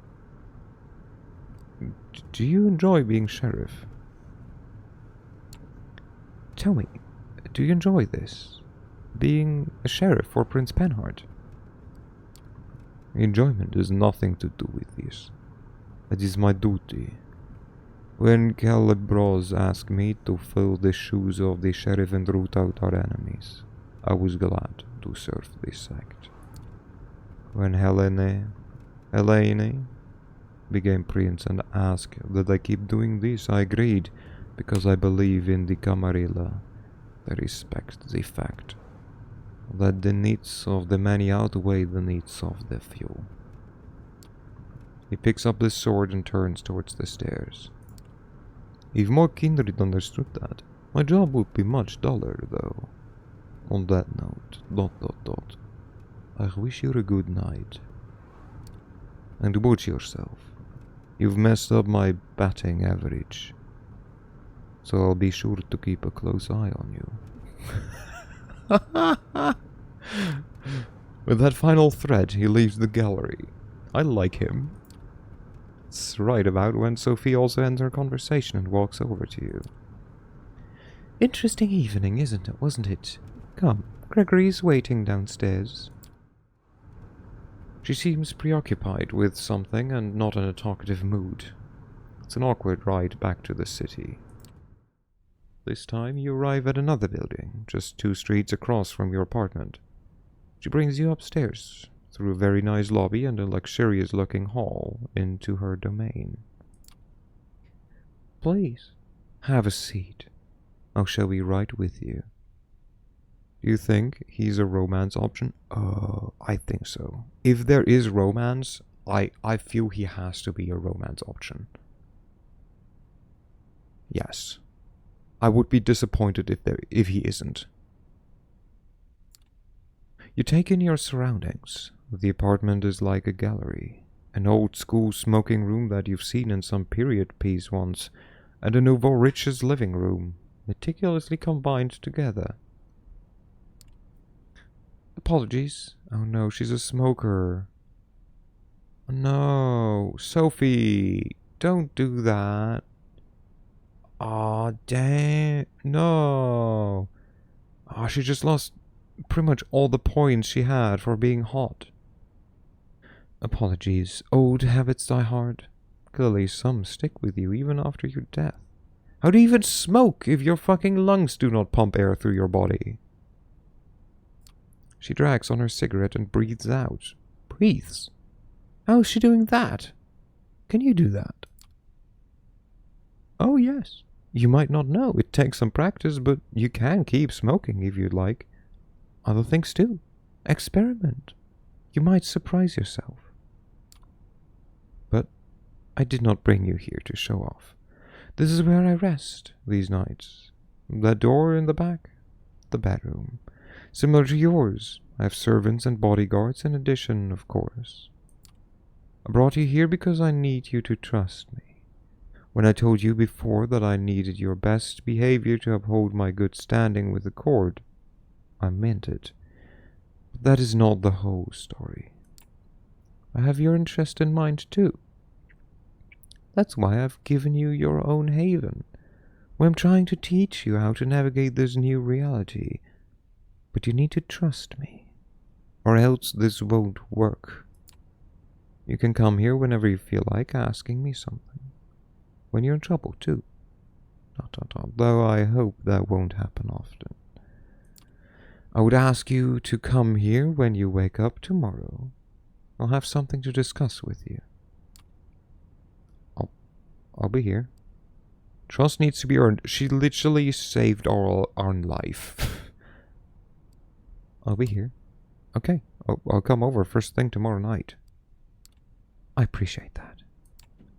That silence again. There's definitely something on Sophie's mind tonight, but she doesn't seem eager to share it with you just yet. I'm leaving for another visit. Come downstairs with me. We'll give you a lift. A quick trip. I promise that you'll show up tomorrow, and some polite goodbyes later. You open the door to your haven and gather your thoughts. Hey, at least we had a drink. So, we didn't have to hunt. It's exciting, in a way, being dragged deeper and deeper into... Why did she save us? Because, the reason why, we don't know. She has some plans. But how did she save us? Because we were supposed to get beheaded by the sheriff for being sired without permission. And she was like, hey, so I can, if you beg for to be spared, even though you will get, the verdict of you will die, I will come forth and plead with the prince that I will be your sire if you swear your fealty to me. And we're like, okay, yeah, I mean, that sounds better than dying.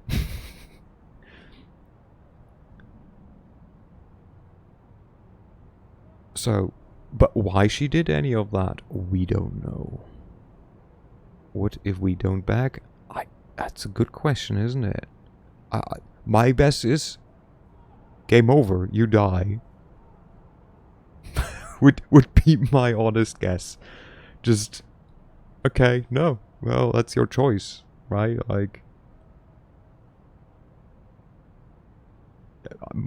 Would be my assumption, at least, yeah, that the game just ends. But I mean that's the fun part, right? About games like games with choices and like visual novels like this. You have a reason now to you have so many reasons to play again, or see other playthroughs and stuff like that. It's exciting in a way, being dragged deeper and deeper into this secret society and its rules. Whatever Sophie has planned for you, it's bound to teach you more about this thing you have become. Quadbeard wouldn't need to beg. He would. Everyone does.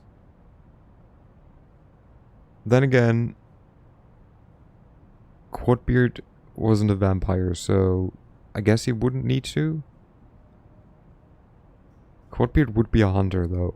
In which case, begging wouldn't do anything anyways. He would just get murdered. You sink into your vampiric sleep with just a sliver of hope. It's a welcome change. And then we rest. Once more, darkness falls upon the city. You wake up, same as you have these past few nights, in a windowless room. As you pry open the reinforced steel door, you look out out the window to see, invariably, a sky bereft of sunlight. And then it hits you. The hunger. For a moment you let yourself wonder if there will ever come a night when it's just not there. Given what you've learned thus far, you probably have as much of a chance of kick-starting your heart with jumper cables. They think they can murder him, but they would be getting penetrated by their own fangs.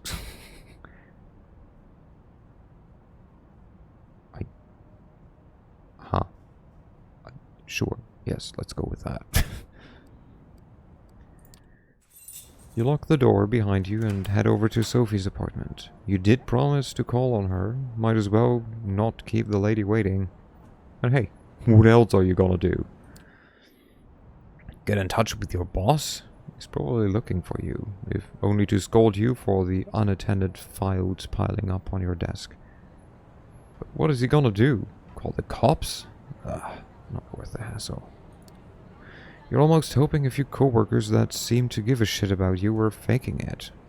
It would make things easier. Fresh start, from the ground up, just like old times. What does ORDS mean? So ORDS doesn't mean anything, but it looks like... So if you look at the emote, it is me on my knees, hands down, and like the head lowered. And if you look at ORS, the three letters look just like that. A person with their head down, hands on the ground, with their knees as well.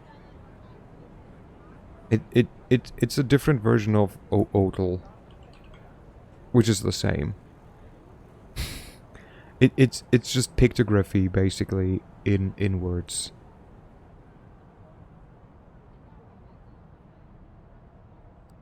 It's more a symbol for like you know, dread, like giving up, despair, something like that. It's like I went to the supermarket, like, cause I needed butter.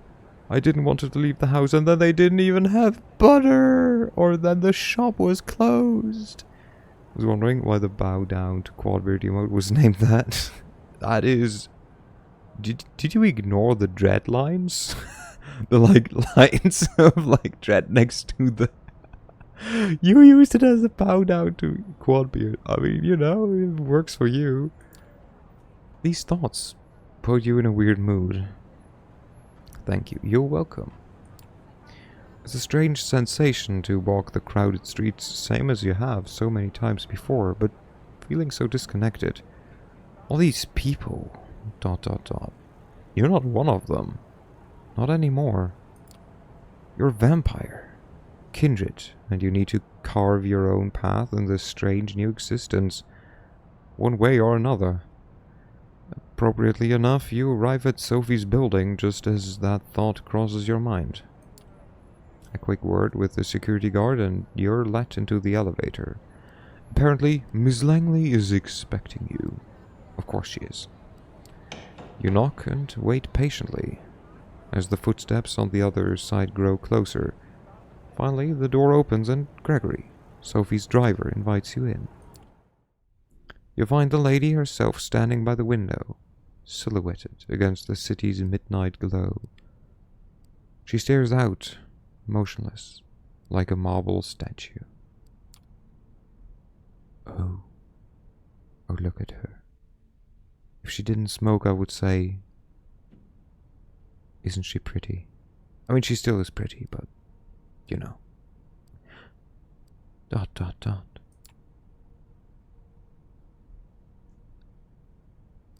Is everything alright? Might as well. I feel this is the poor light one. Need to activate bed? Alright. Is everything alright? She doesn't react immediately, but seems to snap out of some meditative state. Looks at you with strangely bleary eyes. Yes, it is. How kind of you to ask. Tell me, dot, dot, dot. When you look at this city, dot, dot, dot. When you see the lights, hear the hum, smell the rain on the pavement, dot, dot, dot. What do you think about? You gaze out. The lights, the rain, the relentless honking below. Music blasting from the nearby window, echoing off of buildings. Someone should record an hour of this and throw it up on YouTube as an ambience piece. People have 100% done that. And not just once. Other than that though, it's business as usual. The sights, the sounds, the smells, dot dot dot. You know them all too well. Just because I want to take this more serious, I will leave out the dot dot dots reading. I feel that this was like fun for freaking SAO, where like we didn't take shit serious, but like here, I'd like to take this story seriously, because it's like interesting so far. It's good.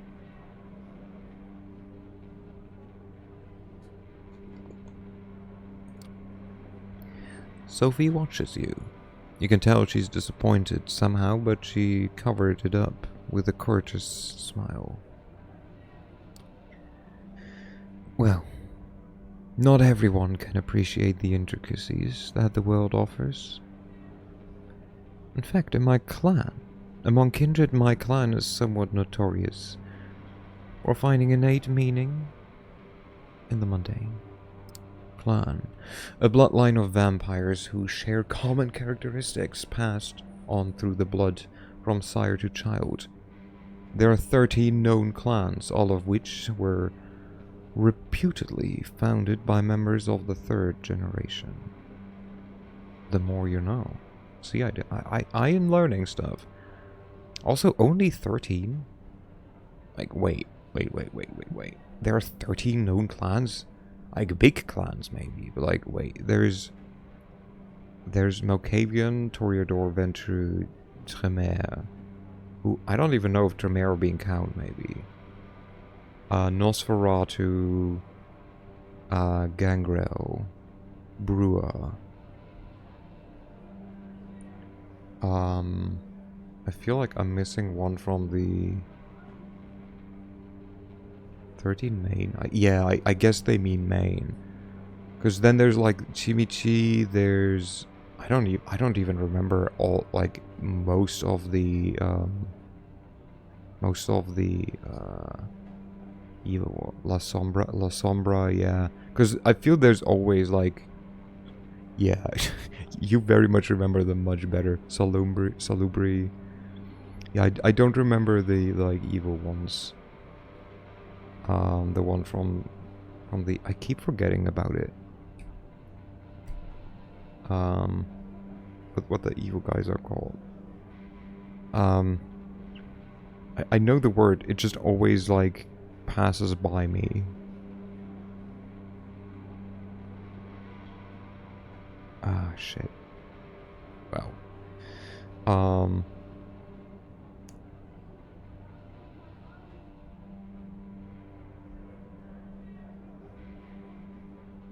Anyways, I know that there is a bloodline that is like kind of that is kind of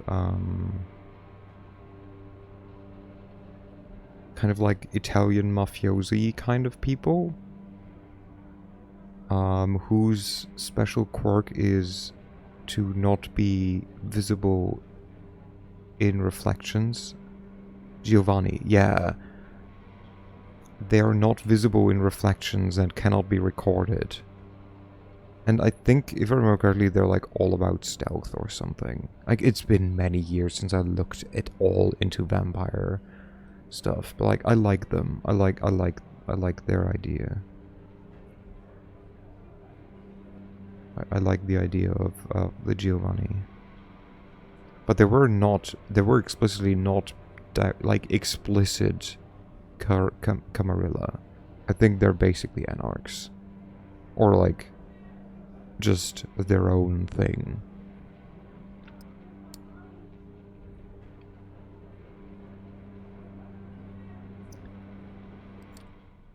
You see, the blood that flows within me is that of Clan Toreador. Okay, so she is a Toreador at Nordai Ventru, which I guess is why she doesn't really care that much about what blood she drinks. Okay, here we go, Clan Toreador. Many Toreador emerge from the ranks of accomplished artists, both new and faded. But not all artists need wield a brush. To the Toreador, art encompasses all forms of entertainment and stimulation. The clan of the Rose courts the greatest actors, singers, writers, dancers, and even sex workers, if the degenerates believe such mortals will offer something new to their clan. Despite the custom of embracing only the best, the Toreador fixation on beauty and innocence has caused many a diva to make a fledgling with haste. Many a moonlit night, new clan members have emerged as shallow hedonists, one-hit wonders, or just a stunning body with nothing else to offer. Nicknames? Divas, harlots, sensates, perverts, hedonists, degenerates. What is this? This is Vampire the Masquerade, Coteries of New York. It is a visual novel where you become a vampire. I know, shocker. And you do stuff in New York. We're like just barely past the tutorial, basically. But yeah, since it's like more book like more like it's more a told story than you. Oh yeah, 100%. I mean, this is the closest you get, except that it's like not moving, right? It's just you see pictures. Like this is, I mean, a visual novel, right? Which is why it's in the Sunday slot, because for those who do not know, God, by now months ago, like back in February, I think last I did one. I used to do reading streams on Sunday nights or evenings, whatever you want to call it, on Sundays, where I read short stories that I found online. Which started as just because someone was like, "Hey, sing me a bedtime story." I was like, "No, but I can read you a bedtime story," and they're like, "Yay!" And then I did. And people were like, "This is fun. This is nice." I got restartitis. Oh, now you actually are the Bloodseeker. Nice. How's it going? How do you like Vampire Slayer? Did you call yourself Blade at least? There are 13 such bloodlines among us kindred, though that number has been contested in the past, and these nights it seems that nothing is certain anymore. But also it gives me, it gives me a reason to read out loud, to play games like this, and to read in, voices. Bloodline, a vampire's heritage, see also clan. I'm only level 2. Oh, okay. So, no Decimus. But I did go damp here, and I got an amazing vampire portrait from Portrait Mantig from Next Modus. Ah, nice. Whoa!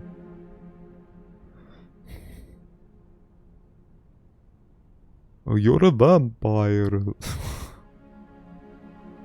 Are you named Compelled to Suck? On level 69. You?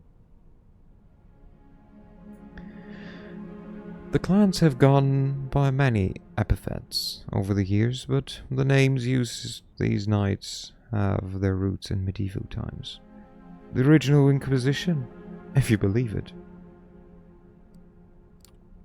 They use these to categorize us, describe our inherent differences. In time, we adopted them ourselves. Each clan has uniqueness about it, inescapable, originating from an ancient progenitor carried from sire to child. Child, a vampire created through the embrace. The child is a progeny of their sire. This term is often used derogatorily, indicating inexperience. Plural, childer. This is what I like about this game. They like tell you stuff. Like, I like it. I also loved it in Pathfinder, where you could hover over, like, some words, and it just told you, like, who is this god? Who is this character? What is this region? I love shit like that.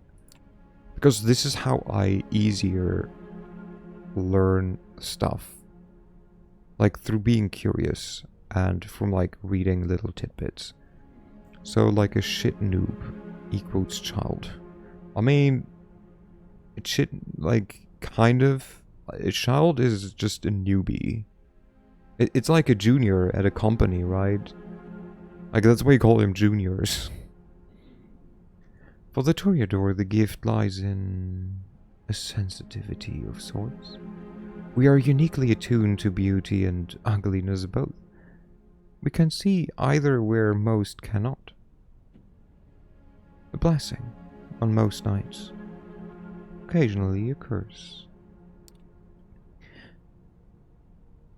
Oh, the sheriff is of my clan as well, although you'd be hard-pressed to see him as such. Poor Kadir. It breaks my heart to see him in this state. I would have never guessed Kadir to be a Toreador. No way. Because that's definitely not what I think of when I, like, think sheriff. I'm not thinking Toreador. I'm thinking, like, Brewer. I'm thinking Gangrel. Like, okay, it could be, like, Nosferatu, but he's not ugly enough for Nosferatu. Interesting. Like, I would have instantly, like, guessed, especially because he has celerity, that he is a Brewer. Interesting. He's a okay. Okay. He's a Toreador. Still, there's a beauty to it as well. Nothing like a good fall from grace. Try as she might to act playful, you can tell she genuinely cares. She lets her gaze wander for a brief moment, but is quick to regain her composure. Wait, yeah, I like it in Pathfinder, but instead of hovering with the mouse, I hovered over the keyboard, and then my computer told me, either in some dodgy German accent or Windows must have uploaded a new helper. Maybe. I don't know. Yeah, it's weird. Also, what do you mean with a dodgy German accent? Excuse me? Most people do not guess that I'm German when they hear me talk.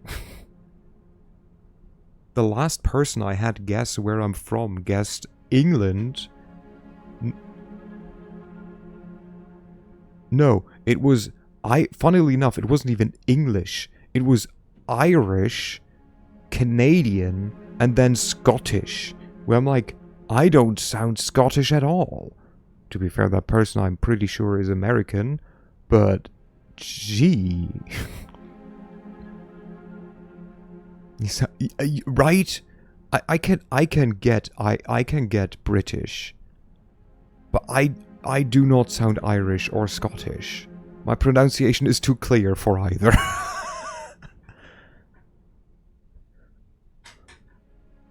Like, I would need to listen to, like, Scots or, like, Irish people for a bit before I could even, like, imitate the, like, I assume German or Scandinavian. That's fair.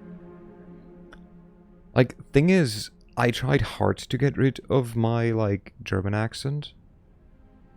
Because I do not like it. Like, I do not like speaking like this, you know? It just, it doesn't sound very sophisticated. It sounds a bit like I do not know what I'm doing. Judging by your British accent, you're definitely not British. Pip pip cheerio, mate. Can you give me some water, governor?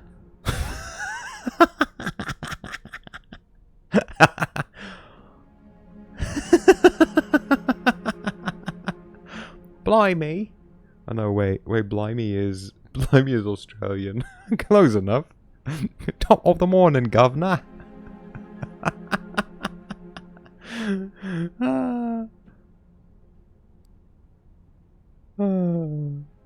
Never gets old. Then there are the Ventreux, known for their pride and a proclivity to rule over others. The prince represents that clan, as is quite common in our society and around the globe. He could do a New York accent. I'm walking here. Hey, what do you want, eh? It's like, I feel New York accent. New York is like, you do a shitty Italian accent. I'm walking here, hey, what do you want? I'm from New York, okay? That was not a fucking invitation to do it. Uh-oh, someone threw tea in his harbor.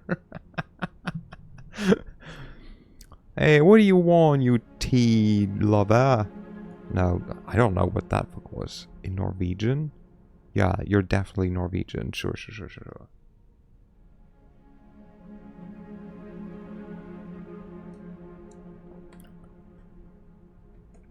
How do you say thanks in Norwegian, Salo, since you're Norwegian? And it shouldn't take you long. It's not that many letters. Oh, also, let's see, Ventreux. While many other clans claim positions of influence in mortal politics and business, no one can rival the Ventreux in their game of pure power and wealth. They have long been the leaders of the Camarilla, holding more positions of power than any other clan, and they are loath to give that up. The Ventreux... What's the fur for? Or the for? What's the for? What's the for? Wait, shit, I had my translate to Swedish.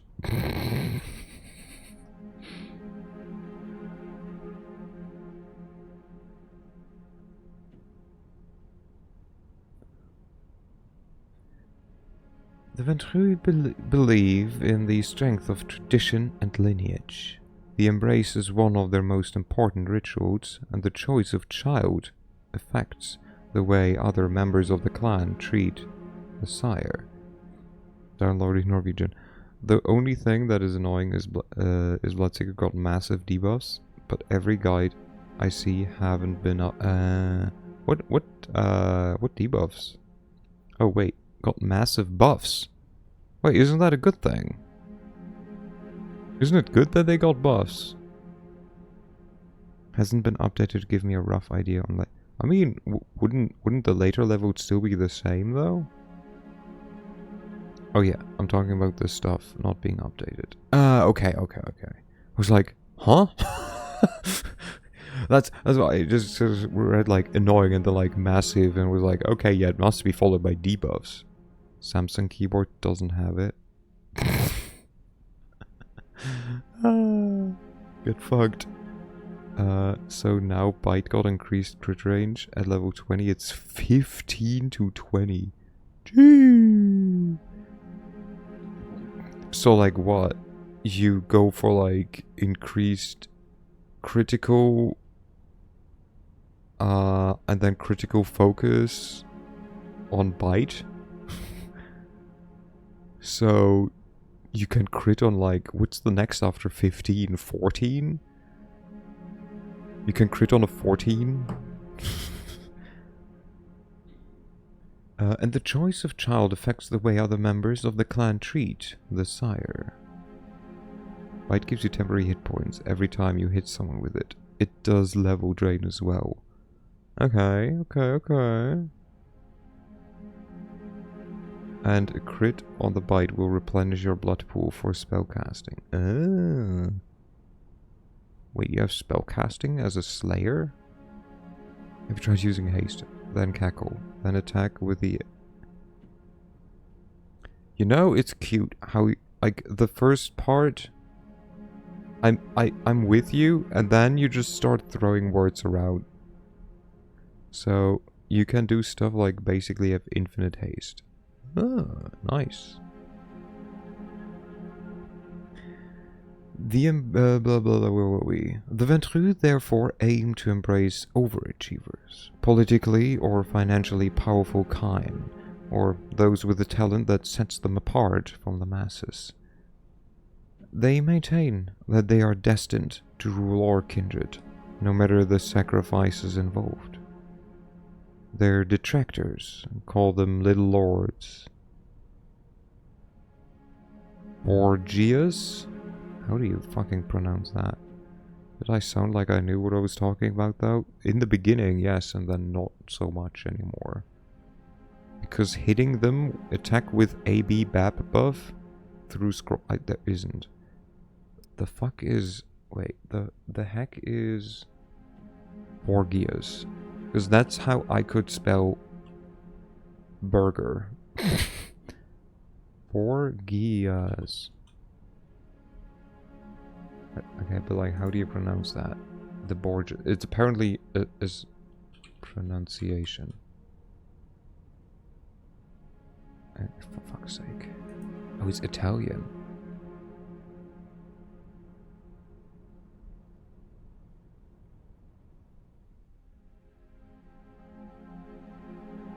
Oh my god, Jesus Christ. Who needs an intro on how to pronounce an...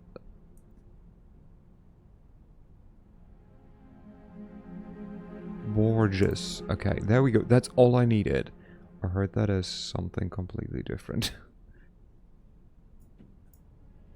It's Borges.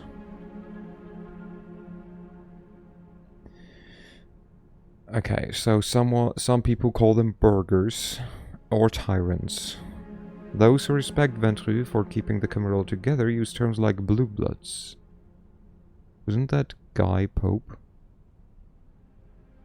Borges?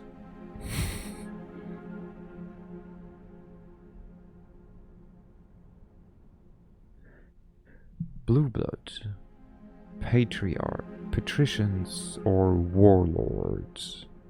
Ew. I mean, that's us. Where the blue bloods think themselves rulers, the Brua like to see themselves as preeminent revolutionaries. They call for universal rebellion, while being slaves to their own temper.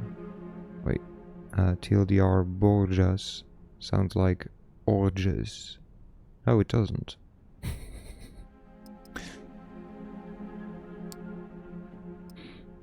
It's Borges. Clan Brua have always embraced from the ranks of those sympathetic to counterculture and revolution. They seek out allies who question normative ideas and recognize the fire of the oppressed. They gravitate towards the underdog. Common perception plays punks, gang members, maladjusted immigrants, rejected by the society that should protect them, and placard-carrying and Molotov-wielding rioters among the Brua.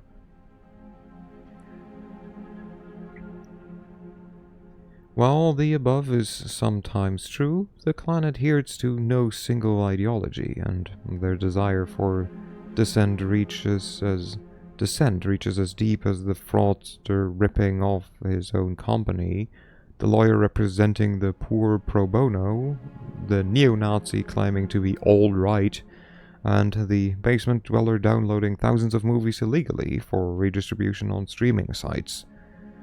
Fledglings embrace to fight and protest are commonly referred to as rebels, punks, or rabble. Oh, Salo has a question. Does German also have different ways to spell letters? Like PH sounds like F. Yes. So, fun fact. The word for photo, right? Like, you know, photo as in photograph. So, in German, you can go photo or photo. And both is photo. The PH one is like an older spelling, but it's still valid. But we have, for example, SP is ST is ST, SCH is sh. I don't know, do we have others? Like compound characters? I don't know. We have E and I that becomes I. Funnily enough. Language lessons with Uncle Urs. Like, the thing is, I'm never quite sheed. Yeah, I mean, or shade. Like, if that was German, it would be shade. But yeah. We certainly have those.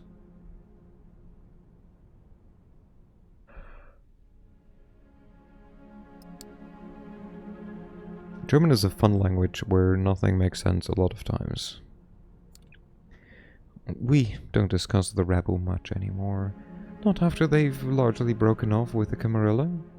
I do think they were philosophers once. Long ago. I hope to tell you more about some of the other bloodlines tonight. What's my clan? Do you know what my clan is? No. I can only guess it based on certain aspects of your behavior and taste. You will need to come to your own conclusion and seek validation from your clanmates, if you require such a thing. As you will no doubt learn, some kindred fit these stereotypes more than others. The blood is hard to deny, though there are certainly those who try.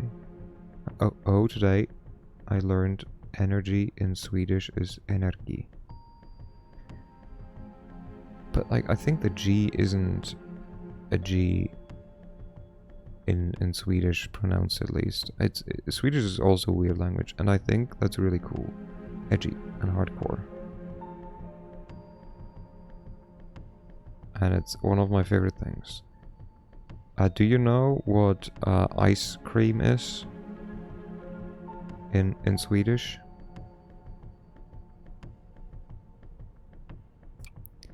But that is perhaps a subject for another time. I invited you here for a reason.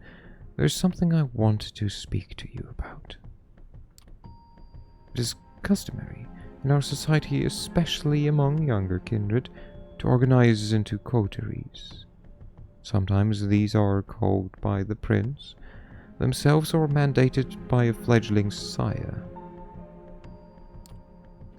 In our case, you may treat it as more of a strong recommendation.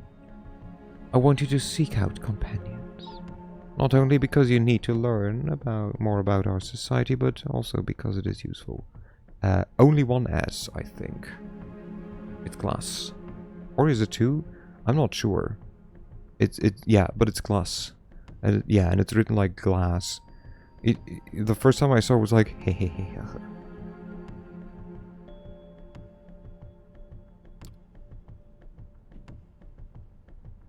Oh, excuse me. I had to yawn. Oh god, it's been already 2 hours 40. Yeah, I did. Maybe for about 50 seconds. True friendships are rare among kindred, but having allies, even temporary ones, is something of a necessity these nights. We might be selfish creatures, but we are drawn to each other nonetheless.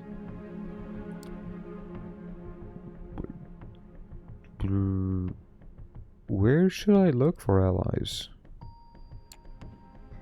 Any suggestion on where I should start looking? I was just about to get to that. She puts on a mysterious smile.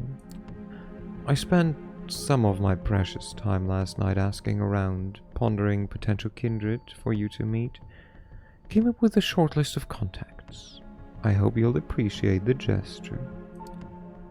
Forging a partnership with them might offer perspectives and viewpoints that I cannot provide. Lenses through which to view our kind. They are all members of the Camarilla, of course. More or less.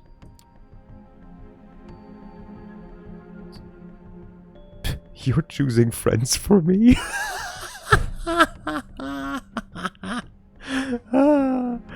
Nice. I mean, I don't like the... can we take away the I guess? Okay, who are they? I love the you're choosing friends for me? Okay, who are they? Alright then, let's hear it. Who's on the list? Goal-oriented again. Eager to learn about them, I see. Good. I'm glad. Let us start with the Tremere. They are a powerful clan. Hey, wait, Jim. Look, Tremere, mentioned. Disliked by many, but feared and respected by many more. They have been an important pillar of the Camarilla since the very beginning. They are blood sorcerers. It's me! It's you! A Hermitage mage in 8th century Romania. Is she the mum of this game? In a way, yes. More a teacher, but yes, let's go with mum. Hermitage mage in 8th century Romania. Tremere was the leader of a cabal of magic users rightfully feared for their obsession with knowledge and power. Unwilling to accept his own mortality, Tremere cast his eyes on the hallowed secret of immortality. In his greed, the mage instigated the most terrifying magical experiments ever conducted, damning himself and his followers to a hell of their own making. Terrified, they died and woke again to an eternity of unlife and hunger, cut off from their craft. In a mockery of their former magical rituals, now only fresh blood allows the Tremere to cast their thaumaturgic spells to twist reality. The clan is still organized like an initiatory or code order, recently fractured into a number of competing houses, each claiming to be the rightful heir of Tremere's legacy. They see true power as knowing the ways of shaping the world, having access to the right blood, and owning the rarest of ancient artifacts. They're usually referred to as warlocks, hametics, or transgressors.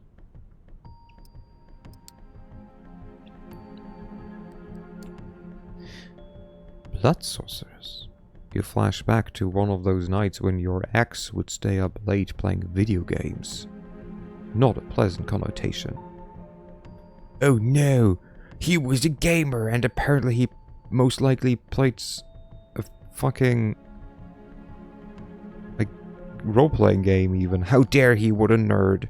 A TLDR went underground, slept, woke up thinking they mega, but they suck now and their magic on. No, so the thing is, they did a whole bunch of horrific magic experiments, decided being mortal is for scrubs, did experiments on themselves, turned themselves into vampires without really meaning to, and being cursed to be vampires. Now they cannot just use any old blood, they have to use fresh blood, and they still are quite powerful magics. They still are very much powerful magicians. Sophie snickers. Oh, child. Don't be caught with that look on your face when you meet a warlock in person. They're adept at using vitae, their own as well as others, to unique and potent effects. I love them. Yeah, they are the most edgy and toony of all vampires. An archaic term for the blood of a vampire. They are very cool. Again, I played a Tremere the first time I played vampires. I see, can they suck themselves? It'll be real flesh. I mean, yes. See? They're adept at using vampire blood, their own as well as others. They literally use their own blood to make magic happen. But yeah, the first time I played Bloodlines, I was a Tremere. And it's fun to just go like, you over there, kill yourself. Because I like that part more. A streamer I watched who played Bloodlines went Tremere as well, and she went the blood magic route, which is also quite extreme. Like it's quite neat. Since they are quite rigid in their hierarchy, the kindred I had in mind for you might need some persuading. His name is Agathon. From what I hear, he is quite the scholar. Very ambitious. Hello, Wolf. Hello, hello. Hope you're doing well. I hope the like recent surge in like, you know, temperature has not affected you negatively. Bro, is this game so good? It knows what questions the chat asks. I mean, you know, he's explaining stuff. Very ambitious. The child of a noted Tremere here in New York.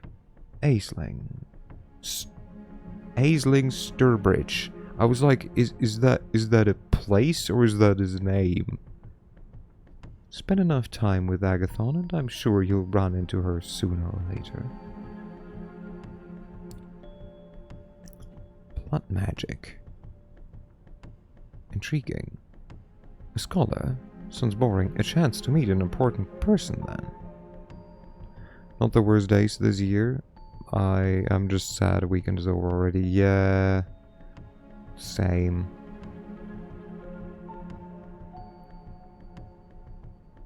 A chance to meet an important person then.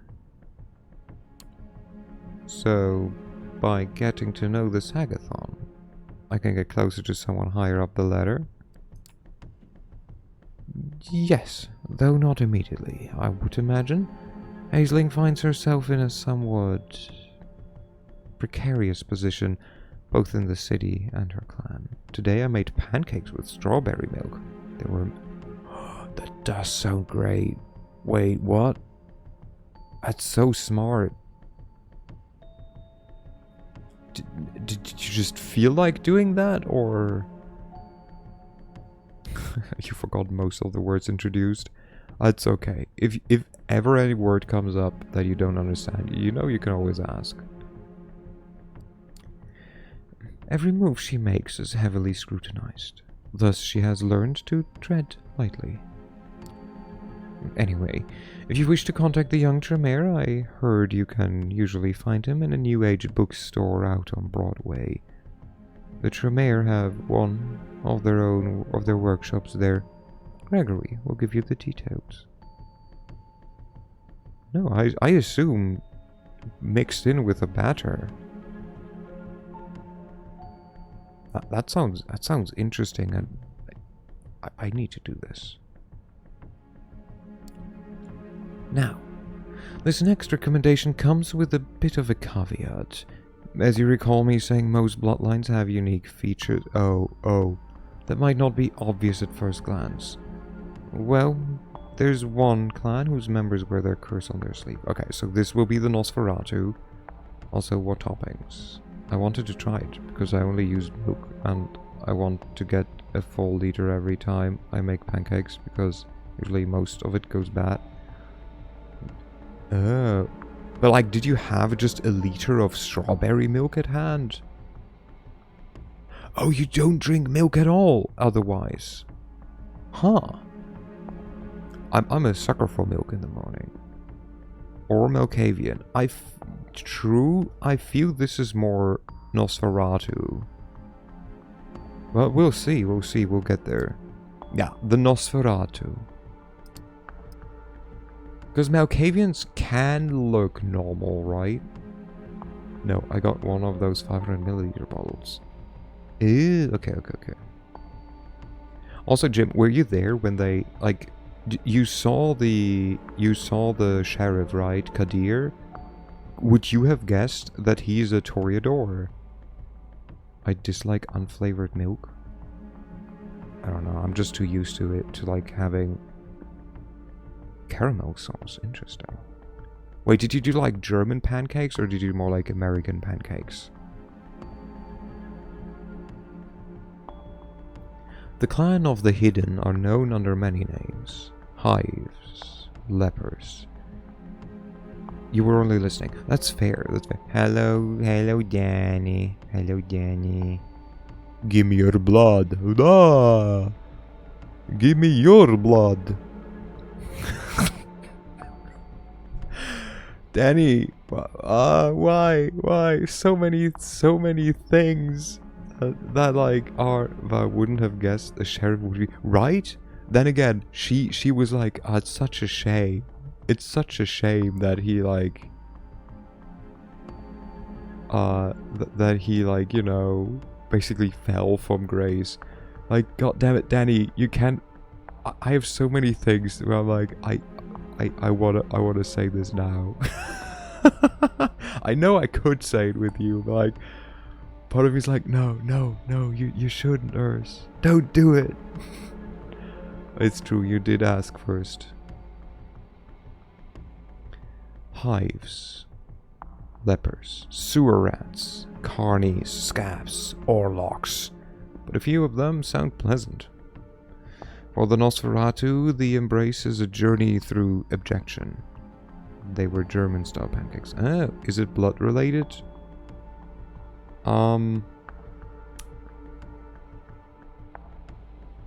Yesn't? No, I mean, you know, it could be.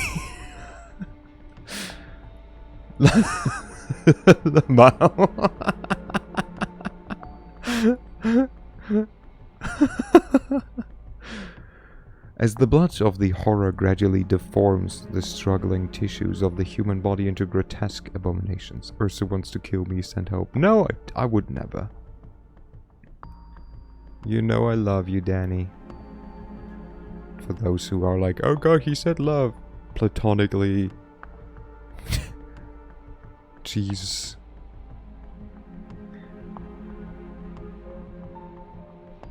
Weeks of pain result in deformities similar to terrible birth defects, cancer growths, crippling injuries, and leper-like sores.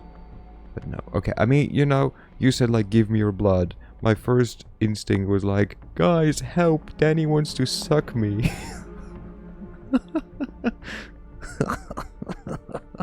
But you know, it's like, no, you don't. But it's like, you know, the joke wrote itself, basically. I knew it. Listen, you know I respect you, but you know, some jokes just like, you know, just serving themselves on a silver platter. Those who endure it find themselves as monstrous echoes of Mornor's silver screen vision.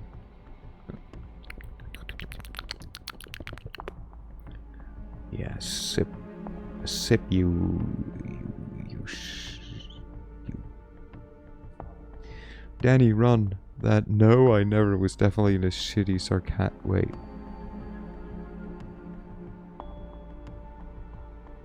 Wait, at what point did I say no, I never? Oh, was it in the like, Urs wants to kill me? I love when reads us bedtime stories. Hello, big gun, by the way. Hello. Those who endure. I mean, again, this started at like this time slot started as like me reading short story, like first bedtime stories and then short stories.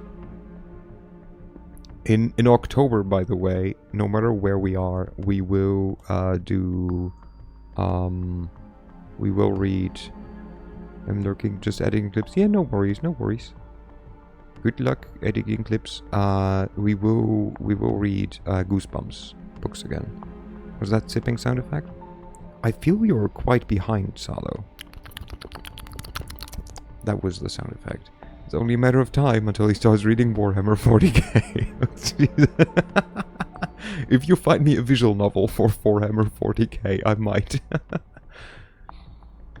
But perhaps pain and humiliation teaches compassion. The Nosferatu, as they jokingly call themselves, are the most humane of the kindred, wearing their curse on the outside rather than the inside. Horus Heresy, 50... No. I don't mean just books, because I've seen the timeline bullshit.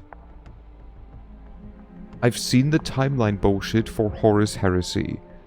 It wasn't a timeline, it was a time maze. I mean a visual novel like this. Please send me that MP3. Get it yourself somehow. I don't... I would have to record it separately.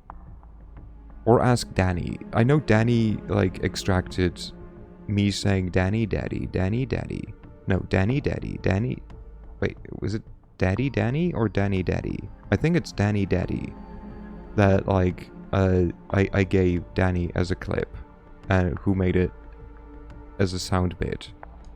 To make it into a, like, redeem at her own channel. So, whenever I'm over, I can't be tormented by hearing my own voice. To blend in, some call on the blood to wear the borrowed faces of their victims or disappear from sight, while others rely on prosthetics and heavy makeup. Iki. The way she said it, you're pretty sure it would mean something to you. Other than sounding foreign, it doesn't ring any bells. Bro was getting tongue twisted again just saying it. I was. No wonder they make their havens in sewers, abandoned buildings and such. Their appearance is hideous and obviously unnatural. Had they walked the streets like our kindred, the kind would have learned of our existence long ago. Did she just shudder? It's hard to tell with her usual complexion, but you could swear her skin suddenly took on an even more sickly color. The one I have in mind isn't as big an eyesore as the worst of them, but he is no Adonis either.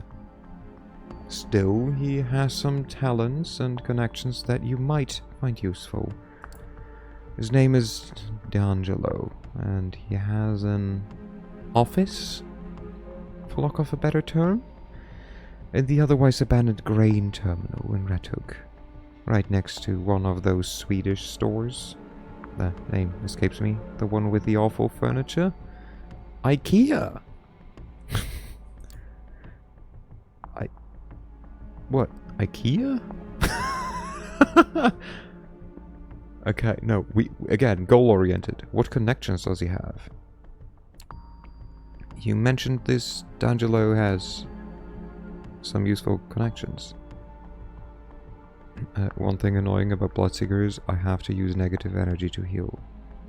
Yeah, but don't you... Ah, wait, can you use scrolls?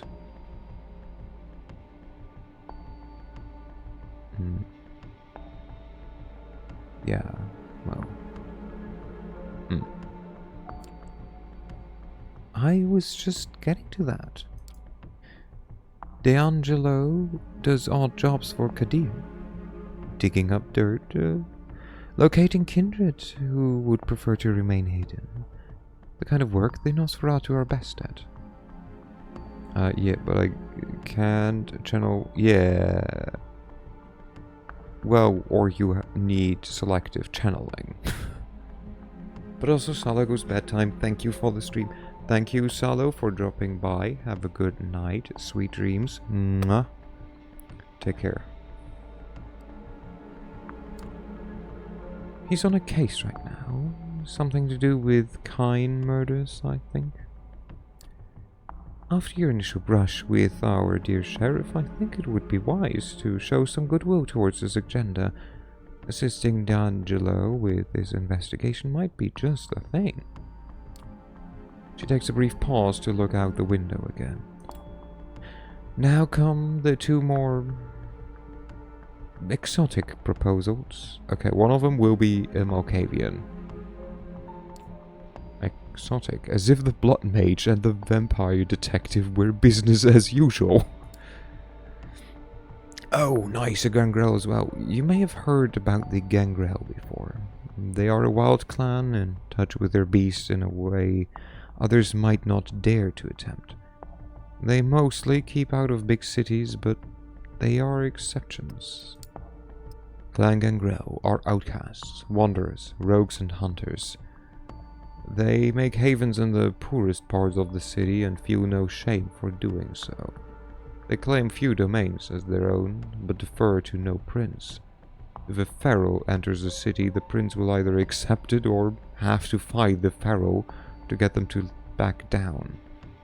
Gangrel embrace from the ranks of survivors and fighters, leaders of prison crews and gangs, explorers, urban and otherwise, and any kind who sees the world as something to traverse instead of something to hide from.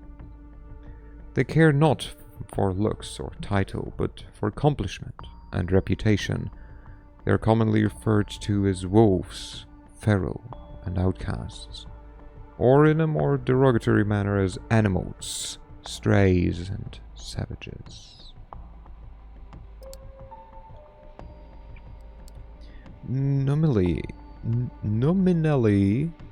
they haven't been a part of the Camarilla for over 2 decades, but the one kindred I would like you to meet has strong, shall we say, familial ties to the sect.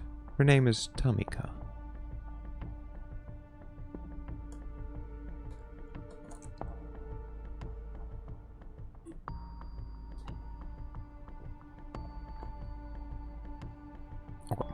To drink. Her sire, Jezebel, was instrumental during the Battle of New York back in 1999. The very same battle that cemented the city as a Camarilla domain. Sadly, her achievements have gone largely unrecognized. Tamika and a number of her siblings still reside in the domain that they were awarded after the battle, Prospect Park. Jezebel herself left the city some years ago, fed up with being underappreciated. Understandable. Should I contact non-Camarilla clans? Yeah, honestly, fair question. I got the impression contacting vampires who aren't in the Camarilla was frowned upon, but you're saying these gangrel aren't part of the sect anymore. How does that work? It's not as clear-cut. The gangrel as a whole have sworn off the Camarilla, but individual kindreds of that clan still hold our ideals. Jezebel was one of them, before she became jaded. Besides, their domain in Prospect Park has been upheld by Prince Panhard for all these years, has it not? We consider them members of the sect, and they have, for the most part, kept to themselves. Perhaps it will take a young kindred such as yourself to make them realize where their loyalties lie. Bloodline 2 is going to be a train wreck if it ever releases. I mean, either that or it's going to be actually great. But, you know, I feel they should definitely remake Bloodlines first, though. So, you see, seeking out Tamika could prove quite educational, if nothing else. And who knows, perhaps you will find her temperament to be a welcome change of pace. But speaking of change of pace, I have one last suggestion for you, though it's one I don't make lightly. The kindred who calls herself Hope. That's the state of the game in X3. We don't have any confidence in them making a worthy sequel, so we just want them to remake them first. I mean, I feel because most companies just do shit. There's like a couple who do like good, but then it's not the AAA ones. Like, it's not the AAA companies that do good. Like, you know, it's companies like freaking, like Larian with Baldur's Gate 3. But that only worked because they didn't try to copy or do anything similar to like Baldur's Gate 1 and 2. It was in their own end, they just said like, no, it's our game and we do it however we want. I'd want the company that did Clear Obscure to do Vampire Bloodlines. I've seen the art at least, but I don't know if it... I don't... Have they done any other games before Clear Obscure? Called it Malkavian. She's Malkavian. They are a uniquely cursed clan. For centuries, we considered them mad, insane, and unhinged. But those of us who spent enough time with them came to understand the truth. Oh man, such an amazing game. No, they are new dev team. Okay. All ex Ubisoft. Okay, see. That can mean something good or bad, because old Ubisoft was amazing. Recent, and with recent I mean like even go back 10 years ago, Ubisoft is really not that great. They have a dog in their staff roster. His position is wellness manager. Nice. Malkavians. Psychologists would diagnose the children of Malkav with schizophrenia, depression, obsessive-compulsive disorder, or post-traumatic stress disorder. Sometimes all at once. In reality, Clan of the Moon are all of these things and none. Like the wise madmen of poetry, their derangement stems from seeing too much of the world at once, from understanding too deeply, and feeling emotions that are too strong to bear.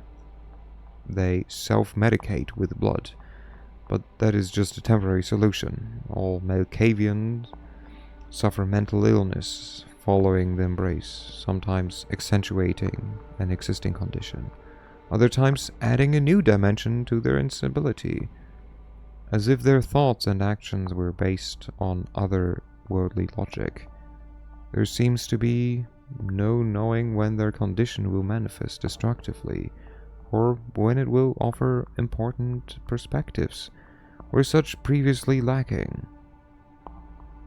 They are referred to as oracles, jesters, and visionaries, or, in a more insulting manner, as madmen, liabilities, and lunatics.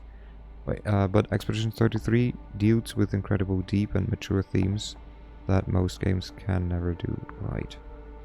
I mean, you know, that's good to hear. I feel Bloodlines 2 would need to be a game that takes itself serious as well as doesn't. Like, if you look at the characters in Bloodlines, they are all in their own right serious, but like everything is also kind of a joke. Like, you know, it's very dark, but also it's just like some of the characters you meet, you're like, what the heck? Like, you know, the freaking prosthetes, like, side quest character dude is fucked up. But like the way they write him is he's kind of weirdo. So I don't know, like I feel it certainly needs the right team to write a good Bloodlines 2.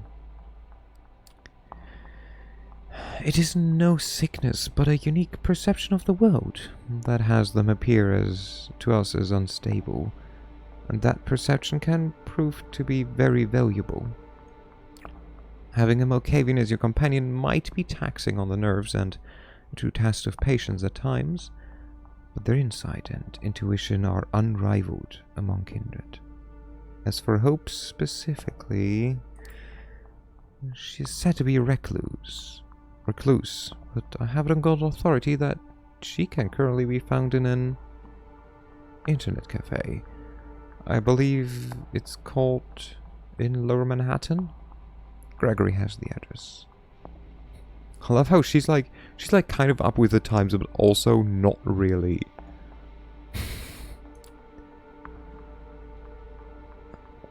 Where did you learn about Hope?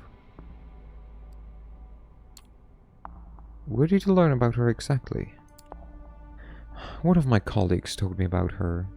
He considers her uniquely talented and tapped into the current fads among kind.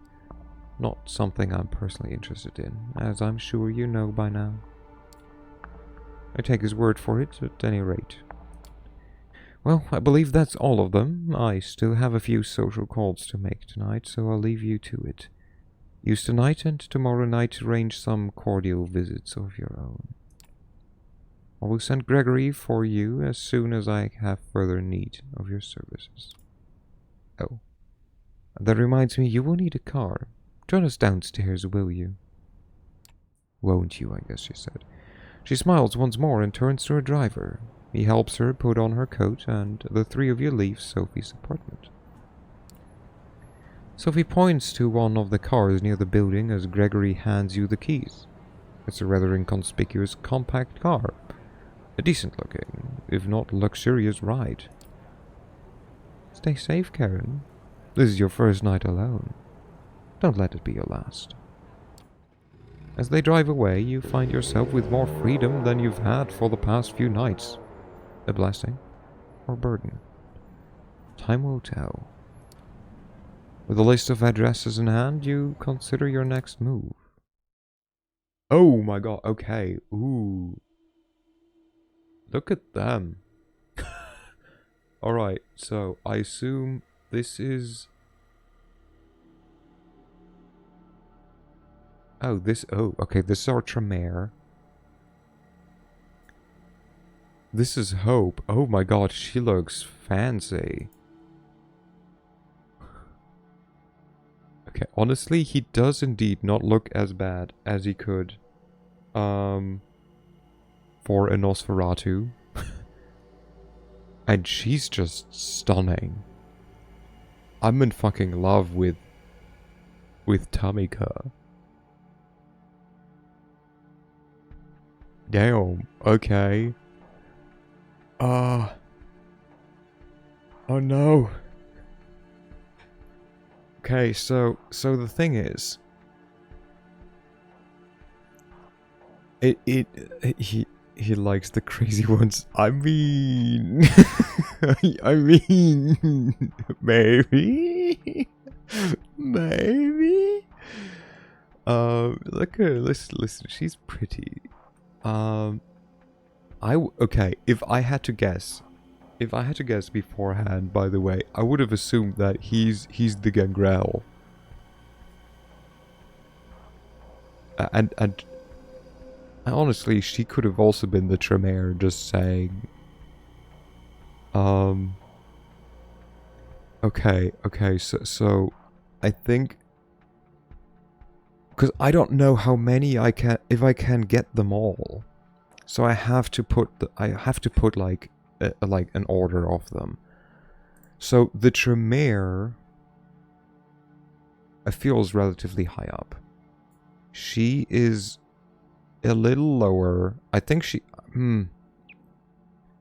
she's the last that I'm gonna visit, if anything.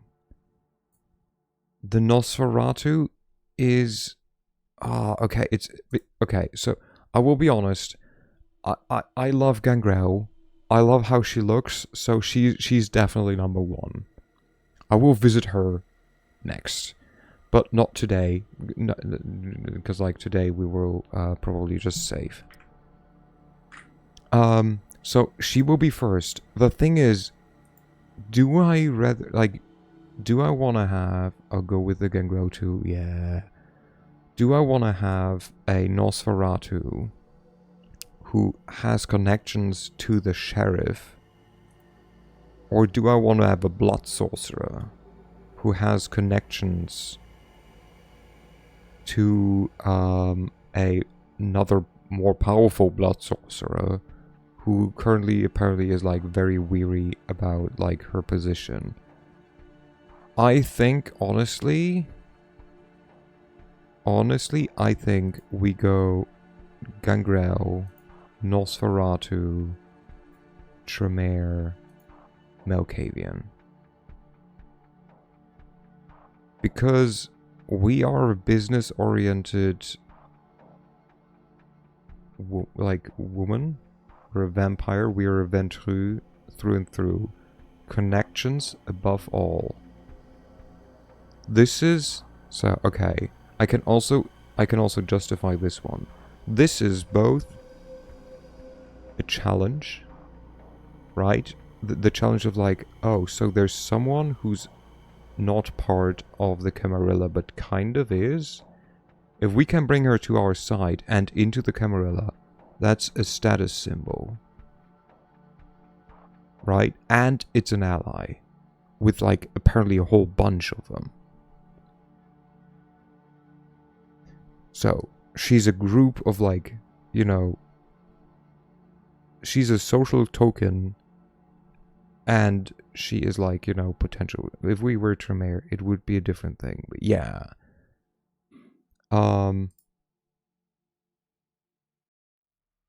The Nosferatu, I mean, again, like, good at research and has a connection to the sheriff. At that point, instantly, right? You want to be able to have a connection to the sheriff.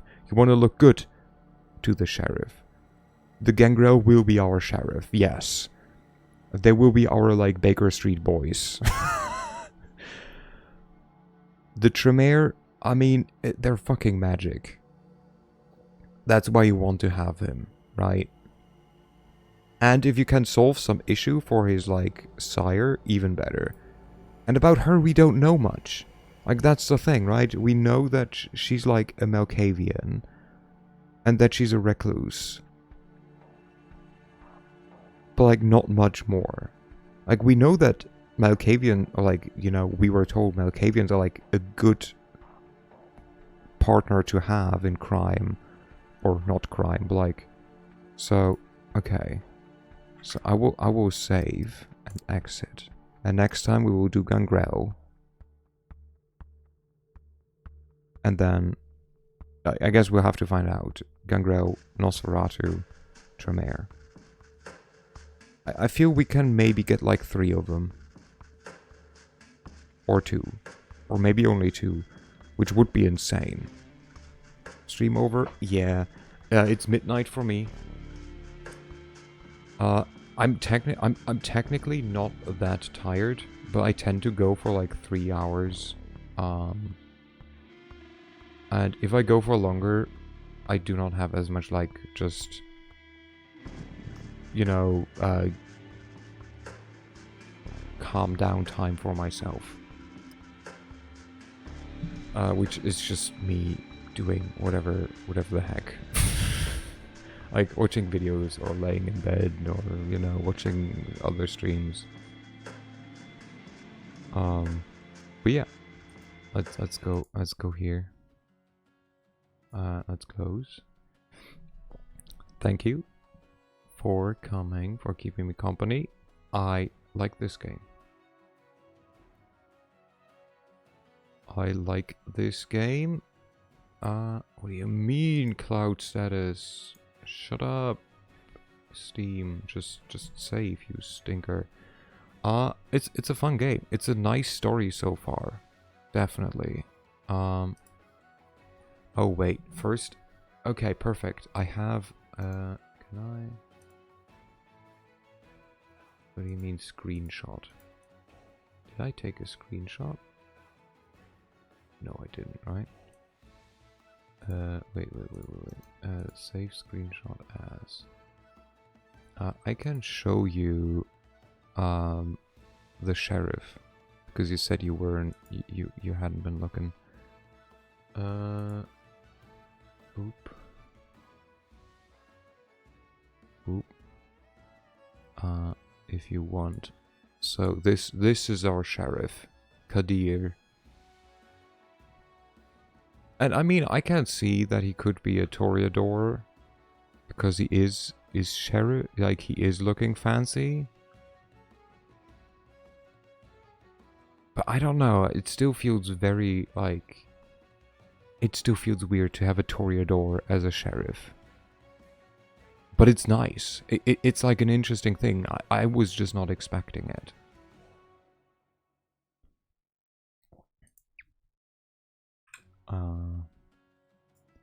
But also, I'm gonna be honest, I don't know the abilities that a Toreador has. Okay, ooh, like Toreador. What do you mean GTA? Okay, what kind of abilities? Oh god, it's bright mode. What kind of abilities do they have though? Culture, art, no. Presence, aspect, and celerity. I mean, definitely they must have celerity. Yeah. Vampire. White Wolf Phantom. Doesn't, I was gonna say, don't they have their own weapon? Oh, Jesus Christ. Why does everything in white, like... I'm getting blinded. Yeah, all specs, celerity, and presence. Yeah. Yeah. Interesting.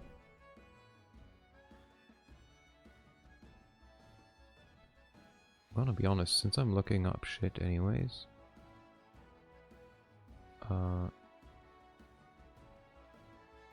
What about... Okay, let's go come up. Oh, this is the German one. How did I end up on the German version? Ah. No, okay, I do not wanna... Okay, let's look. What does Ventru have? Ventru.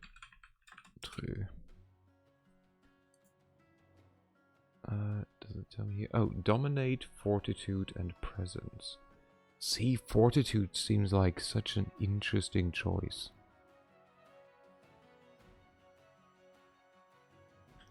How come they have fortitude?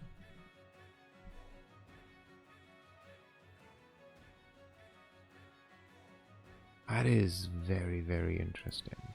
Also, I love how their compulsion is arrogance.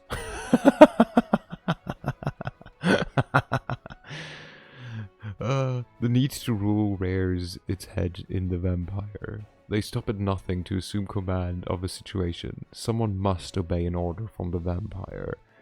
Any action not directly associated with leadership receives a 2-die penalty. This compulsion lasts until an order has been obeyed. Through the order must not be supernaturally enforced, such as to dominate. And yeah, then refined taste. When a Ventru drinks blood from an mortal outside their preferred, a profound exertion of will is required of the blood taken, surges back as scarlet vomit. Yeah, and it's insane. Can only feed from genuine brunettes, individuals of Swiss descent, or homosexuals. To others who can only feed from soldiers, mortals who suffer from PTSD or methamphetamine users. It's great. It's fucking wild. I love them. It's so stupid. Anyway, let me have a look if anyone is online this time where I can raid into. How did I... No, I'm following.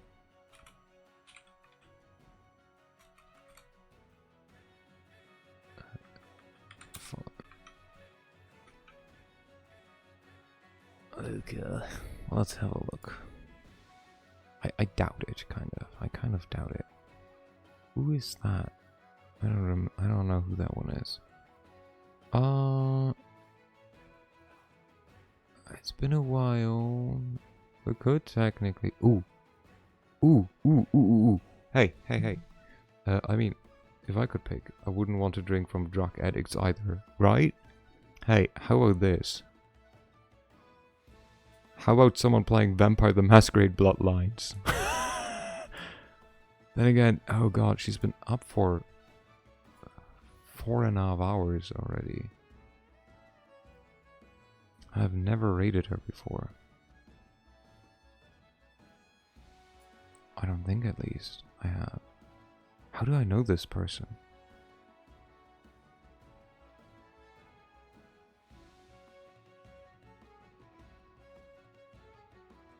Oh Jesus, she's super thirsty. This is going great. Okay, that's... Where's my mouse? Where the heck is she?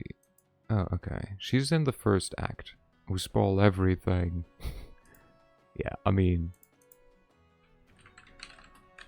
I feel you're also the kind of person who likes to see people experience the game that you like and enjoy, rather than, like, spoiling it and everything.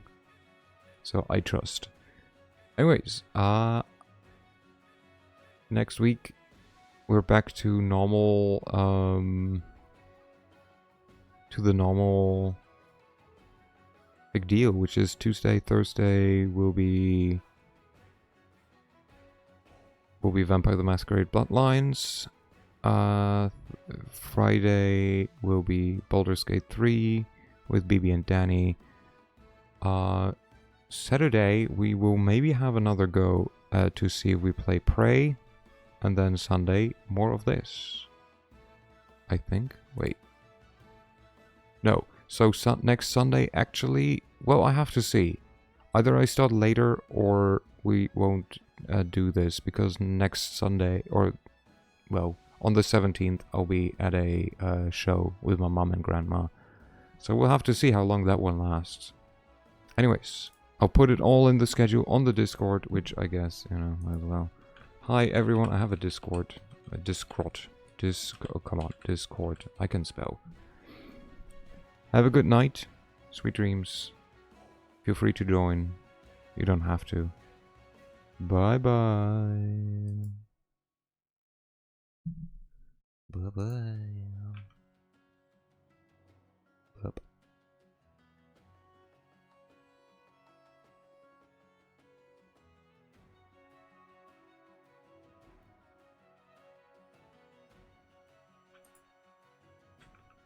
Yeah, come on.